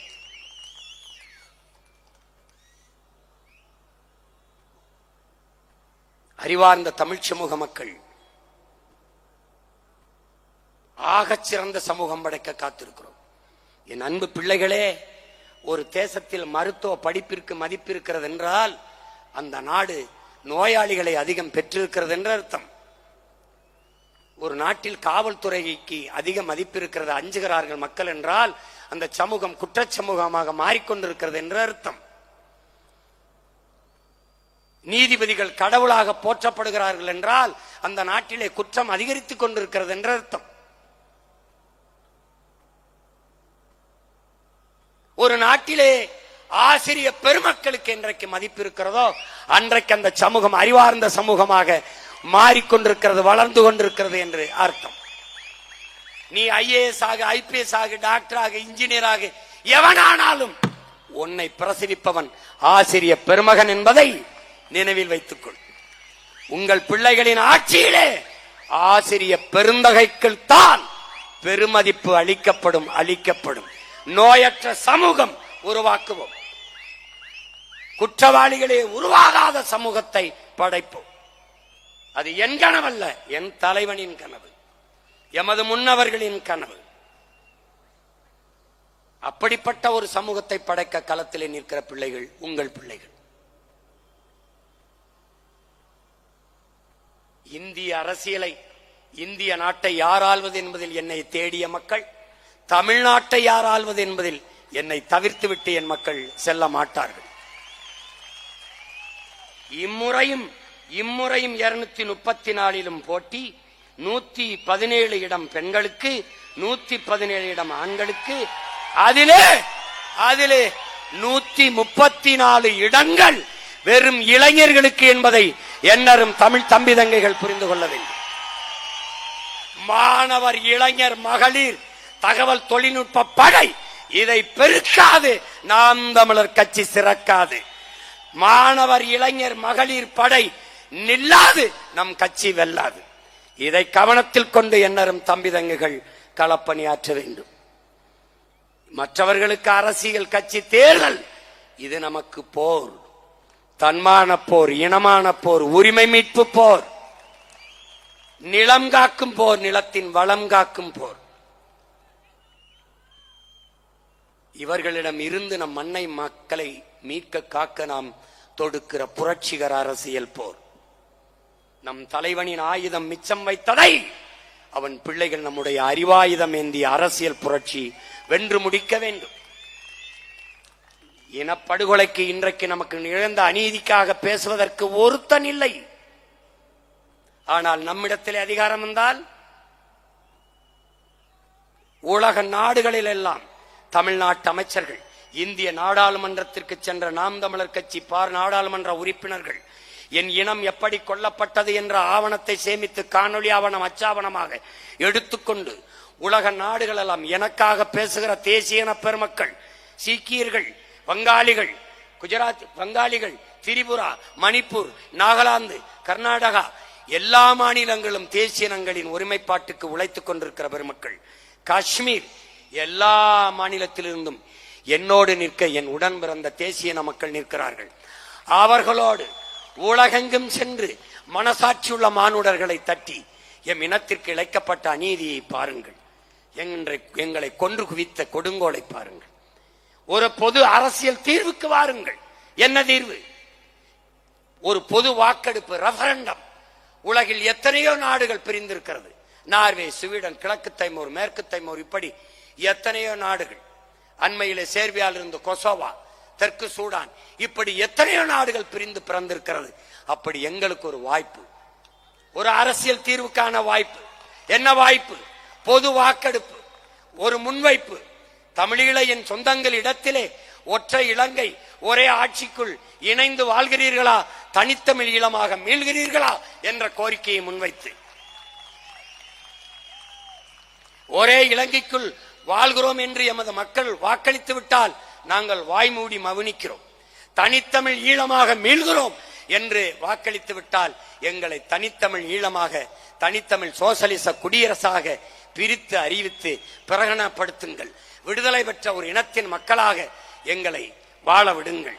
என் அன்பிற்குரிய சொந்தங்களே, என் அருமை பெற்றோர்களே, அறிவார்ந்த என் தம்பி தங்கைகளே, ஒரு புழு உடம்பெல்லாம் முடிமுளைத்து ஒரு கூடு கட்டி, அது லார்வா பருவத்தில் ஒரு கூடை கட்டி அந்த கூட்டுக்குள் இருக்கும் போது அதற்கு முடி முளைத்திருக்கும். அந்த முடியை ஒவ்வொரு முடியையும் உதிர்க்க உதிர்க்க உதிர்க்க அது மரணத்தை ஒவ்வொரு முறையும் தொட்டு தொட்டு திரும்பும் என்கிறான். அவ்வளவு வலியை தாங்கி அந்த பூச்சி, சின்ன புழு இருக்கும் என்கிறான். மரணத்தின் வலியை தாங்கி தாங்கி எல்லா முடிகளையும் உதிர்த்த பிறகு அதற்கு இறக்கை முளைக்கிறது. அந்த இறக்கை முளைத்து கூட்டை உடைத்து பறக்கிறது விடுதலை பெற்ற பறவையாக. அதுதான் நீங்கள் பார்த்து ரசிக்கிற பட்டாம்பூச்சி, வண்ணத்து பூச்சி. அப்படி விடுதலைக்காக எண்ணற்ற மயிர்களை அல்ல, உயிர்களை லட்சக்கணக்காக சிந்திய மக்கள் இறக்கை விரித்து நிற்கிறோம். சுதந்திர பறவையாக எங்களை விடுதலை பெற்ற இனத்தின் மக்களாக உலக அரங்கிலே, இந்த பூமி பந்திலே பறக்க அனுமதி தாருங்கள் உலகத்தீரே. இந்த நிலையை இந்த மகன் இன்றைக்கு கெஞ்சிக் கொண்டு நிற்கிறேன். என்னை நீ தவிர்த்து விட்டு போகலாம், இந்த கூட்டம் சிறியவர்கள் கூட்டம் என்று எழுதி வைத்துக்கொள். 2026க்கு பிறகு சரியாக இன்னும் 6 மாதங்கள் என்னை நீ தவிர்த்து விட்டு செல்ல முடியாது. என்னை நீ மறைக்கலாம். நான் முன்வைக்கிற அரசியலை ஒருவராலும் தவிர்க்க முடியாது, மறைக்க முடியாது. நீ கொம்பாது கொம்பன். கட்டிப்பார். பரந்தூர்ல விண்ணூர்தி நிலையம் கட்டிப்பார். எல்லாரும் ஏதோ பண்ணி பார்த்தான். டங்ஸ்டன் தொழிற்சாலை, அரிட்டாப்பட்டியில் குலதெய்வம் கோயில் வாசலில் நின்று சொன்னேன், இந்த குலதெய்வத்தின் மேலே ஆணை, இந்த மகன் இருக்கிற வரை ஒரு கல்லை கூட எடுக்க முடியாது என்று. பேனா சிலை வைத்தே தீர்வோம் என்று. வச்சு பார்.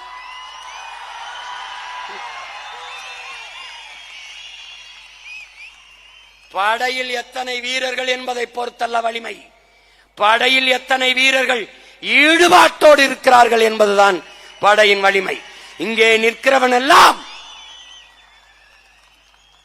வெறி கொண்ட வேங்கைகள், அடிபட்ட புலியும் அடிமைப்பட்ட இனமும் எழுச்சியுற்றால் இவனும் எதிர் நிற்க முடியாது என்பதை உணர்ந்து கொண்டு ஆட்சியாளர்கள், அதிகாரத்தில் இருப்பவர்கள் உணர்ந்து கொண்டு வேலை செய்ய வேண்டும்.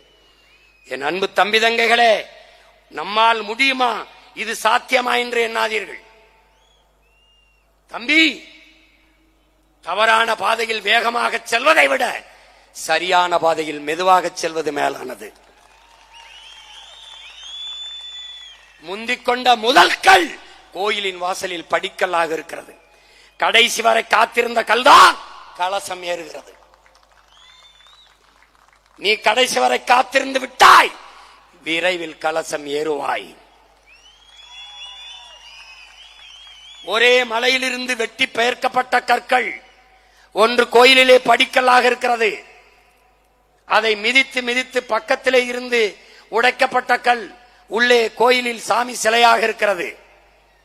கோயிலை பூட்டிவிட்டு போன பிறகு படிக்கல்லாக இருக்கிற கல் உள்ளே சிலையாக இருக்கிற கல்லிடம் கேட்கிறது, என் உடன் பிறந்தவனே, என் தங்கைகளே, என் பேரன்பு மிக்க பெற்றோர்களை கேட்கிறது, ஏய் மச்சான், 2 பேரும் ஒன்னாதாண்டா ஒட்டி இருந்தோம், ஒருத்தன் தாண்டா வெட்டி எடுத்தான், நான் காலுக்கு கீழே படிக்கல்லா இருந்து மிதிபடுகிறேன், நீ உள்ளே வழிபடுகிற இடத்திலிருந்து எல்லோரும் உனக்கு பூஜை புனஸ்காரம் செய்து பாலாபிஷேகம் எல்லாம் செய்து விழுந்து விழுந்து கும்பிடுகிறானே ஏன் என்று கேட்டதற்கு அந்த சாமி சிலையாக இருந்த கல் சொன்னது, மச்சான், நீ ஒரே அடியில் கீழே விழுந்து விட்டாய்,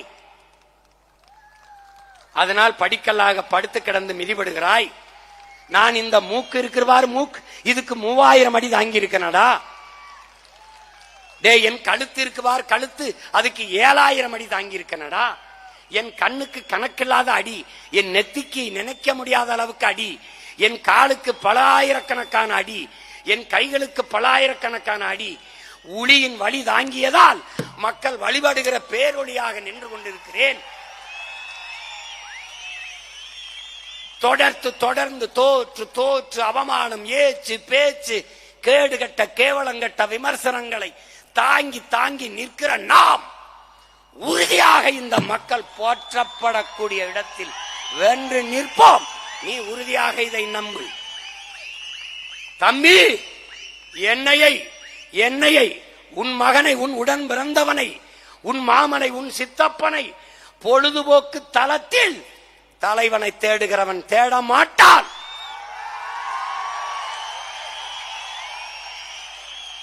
போராட்ட களத்தில் தனக்கான தலைவனை எவன் தேடுகிறானோ அவன்தான் உன் மகன், உன் உடன் பிறந்தான் என்னையை தேடுவான். காற்றடிக்கும் திசையெல்லாம் பறக்கிற பதர்கள் நம் வாக்காளர்கள் அல்ல. புயலே அடித்தாலும் அசையாது அதே இடத்தில் கிடக்கிற வீரிய மிக்க விதை நெல் மணிகளே நம்முடைய வாக்காளர்கள். நான் ஒரு விதை நெல், நீ ஒரு விதை நெல். என் அன்பு பிள்ளைகளே, என் அருமை பெற்றோர்களே, பேரன்பு மிக்க என் தம்பி தங்கைகளே, ஒரு நெல்லடா ஒரு நாற்று, ஒரு நெல் ஒரு நாற்று. அந்த ஒரு நாற்றை எடுத்து நடுகிறோம், ஒற்றை நடவு. அதைத்தான் ஒற்றை வைக்கோல் புரட்சி என்று மாசானுகோ புக்காக்கோ சொல்கிறான். நம்முடைய பெரிய தகப்பன் நம்மாழ்வார் அதைத்தான் சொல்கிறார், ஒற்றை நாற்று நடவு, ஒரு நாற்று. அந்த நாற்று 80 நாற்றாக மாறுகிறது, 100 நாற்றாக மாறுகிறது, வெடித்து வெடித்து. என்னுடைய தம்பி சிவராமன் உருவாக்கி கொண்டிருக்கிறான் நம்முடைய அப்பா வழியிலே. ஒரு நாற்றை நட்டால் 100 நாற்று. நினைத்து பாரடா, ஒரு கதிரில் 20 நெல்மணிகள் என்றாலும் 100 நாற்றில் 2000 நெல்மணிகளடா. நீ விதைத்தது ஒரே நெல்லை, அது விளைவித்தது 2000 நெற்களை. இங்கே எத்தனை ஆயிரக்கணக்கான விதை நெல்கள்? நீயும் நானும் முளைத்தால் எத்தனை லட்சக்கணக்கான விதைகள் என்பதை நீரி புரிந்து கொள்ள வேண்டும். விதைத்தவன் உறங்கினாலும் விதை உறங்காது என்கிறான் பிடல் காஸ்ட்ரோ. இங்குதான் விதைத்தவனும் உயிரோடு இருக்கிறான், உறங்கவில்லை, விதைகளும் உறங்கவில்லை, முளைத்துக் கொண்டே இருக்கிறது. விழுவதெல்லாம் அழுவதற்கல்ல, எழுவதற்கே. வீழ்வதல்ல தோல்வி, வீழ்ந்தே கிடப்பதுதான் தோல்வி. ஒன்று விழ 9 அல்ல, ஒன்று விழ நாம் 100 எழுவோம். விழுவோம் விழுவோம், விதையாய் விழுவோம், எழுவோம் எழுவோம், விடுதலையாய் எழுவோம். நம் இலக்கு உறுதி செய்யப்பட்டு விட்டது, நம் வெற்றி உறுதி செய்யப்பட்டு விட்டது, நம் பாதை மிகச் சரியானது, நம் பயணம் மிகச் சரியானது. தூரம் சற்று, மிகச் சற்று. பாதையை சுருக்க வேண்டியதில்லை, பாதையை குறைக்க வேண்டியதில்லை, பயணத்தை மாற்ற வேண்டியதில்லை. மாறாக என் உடன் பிறந்தவனே, நம் கால்களை உறுதி செய்வோமடா, நம் கால்களை உறுதி செய்து களத்திலே பயணிப்போம். அடுத்தவன் தோள் மேலே ஏறி நின்று நான் உயரமானவன் என்று காட்டுவதை விட தனித்து நின்று நான் உண்மையான உயரத்தை காட்டுவது மேலானது. விடுதலை பெற்ற இந்தியாவின் முதல் பிரதமர் ஐயா நேரு அவர்கள் பேசியது, என்றாவது ஒரு நாள் தோற்க போகிற ஒரு கோட்பாட்டை ஏற்று அதன் வெற்றிக்காக இன்று நான் பாடுபடுவதை விட என்றாவது ஒரு நாள் வெல்லப் போகிற ஒரு கோட்பாட்டை, தத்துவத்தை ஏற்று அதற்காக நான் போராடி தோற்று போவதையே மேலானது என்று அவர் பேசியது நமக்காகத்தான், நமக்காகத்தான். ஒன்றை நீ கவனித்துக்கொள், நமது முன்னவர்கள் தற்காலிக தோல்விக்காக நிரந்தர வெற்றியை இழந்தவர்கள். நாம் அதை போல தற்காலிக வெற்றிக்கு நிரந்தர தோல்வியை, தற்காலிக தோல்விக்கு நிரந்தர வெற்றியை நான் தழுவ தயாராக இல்லை. தற்காலிக வெற்றிக்காக நிரந்தர தோல்வியை தழுவ தயாராக இல்லை. அதை புரிந்து கொள்ள வேண்டும். நாம் வந்தது இங்கு இருக்கிற ஆட்சியாளர்களை போல ஆட்சி செய்யல, நம்மருமை தலைவன் கண்ட கனவை இந்த நிலத்தில் நிறைவேற்றி காட்ட. நமது முன்னவர்கள் அறத்தின் வழி நின்ற ஆட்சி செய்த அந்த ஆட்சி முறையை இந்த நிலத்தில் நிகழ்த்தி காட்ட நாம் களத்திலே நிற்கிறோம். எனவே அறிவார்ந்த தமிழ் சமூக மக்கள், என்னரும் தம்பி தங்கைகள், தோல்வி தோல்வி அல்ல, தோல்வி தோல்வி அல்ல. என் உடன் பிறந்தானே, தோல்வி நிலையென நினைத்தான் மனிதன் வாழ்வை நினைக்கலாமா? வாழ்வை சுமை என நினைத்து தாயின் கனவை மீதிக்கலாமா? உரிமையை இழந்தோம், உடமையும் இழந்தோம், உணர்வை இழக்கலாமா? உணர்வை கொடுத்து உயிராய் வளர்த்த கனவை மறக்கலாமா? தோல்வி நிலையென நினைத்தால் மனிதன் வாழ்வை நினைக்கலாமா? விடியலுக்கில்லை தூரம், விடியும் மனதில் இன்னும் ஏன் பாரம்? உன் நெஞ்சம் முழுவதும் வீரம் இருந்தும் கண்ணில் இன்னும் ஏன் ஈரம்? உரிமையை இழந்தோம், உடமையை இழந்தோம், உணர்வை இழக்கலாமா? உணர்வை கொடுத்து உயிராய் வளர்த்த கனவை மறக்கலாமா? யுத்தங்கள் தோன்றட்டும், ரத்தங்கள் சிந்தட்டும், பாதை மாறலாமா? ரத்தத்தின் வெப்பத்தில் லட்சங்கள் வேகட்டும், கொள்கை சாகலாமா? உரிமையை இழந்தோம், உடமையை இழந்தோம், உணர்வை இழக்கலாமா? உணர்வை கொடுத்து உயிராய் வளர்த்த கனவை மறக்கலாமா? ரத்தங்கள் சிந்தட்டும், யுத்தங்கள் தோன்றட்டும், பாதை மாறலாமா? ரத்தத்தின் வெப்பத்தில் லட்சங்கள் வேகட்டும், கொள்கை சாகலாமா?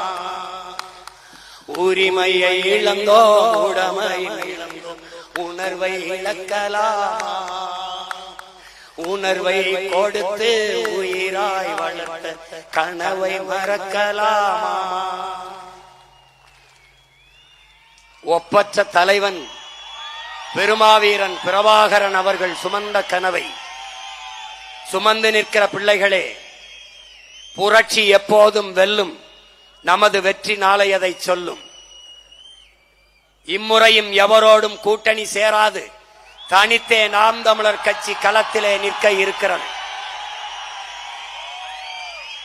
சீபா ஆதித்தனாரை பார்த்தோம், சிவன் மாப்போசியை பார்த்தோம் என்றார்கள். அவர்கள் சீமானை பார்த்ததில்லை, இந்த களத்திலே பார்ப்பார்கள். என்னரும் தமிழ் சொந்தங்களே, உலகெங்கும் வேர்பரப்பி வாழும் என் அருமை தமிழ் மக்களே, எளிய பிள்ளைகள் உங்கள் பிள்ளைகள் எங்களுக்கு வலிமை தர உங்கள் கைகளை எங்களுக்கு தந்து வலிமைமிக்க அரசியல் படையாக மாற்றுங்கள். அறிவார்ந்த தமிழ் சமூக மக்களே, நம் இலக்கு ஒன்றுதான், இனத்தின் விடுதலை. இனம் ஒன்றாவோம், இலக்கை வென்றாவோம். தமிழ்தாய் வாழ்க, தலைவர் பிரபாகரன் வாழ்க, நாம் தமிழர்.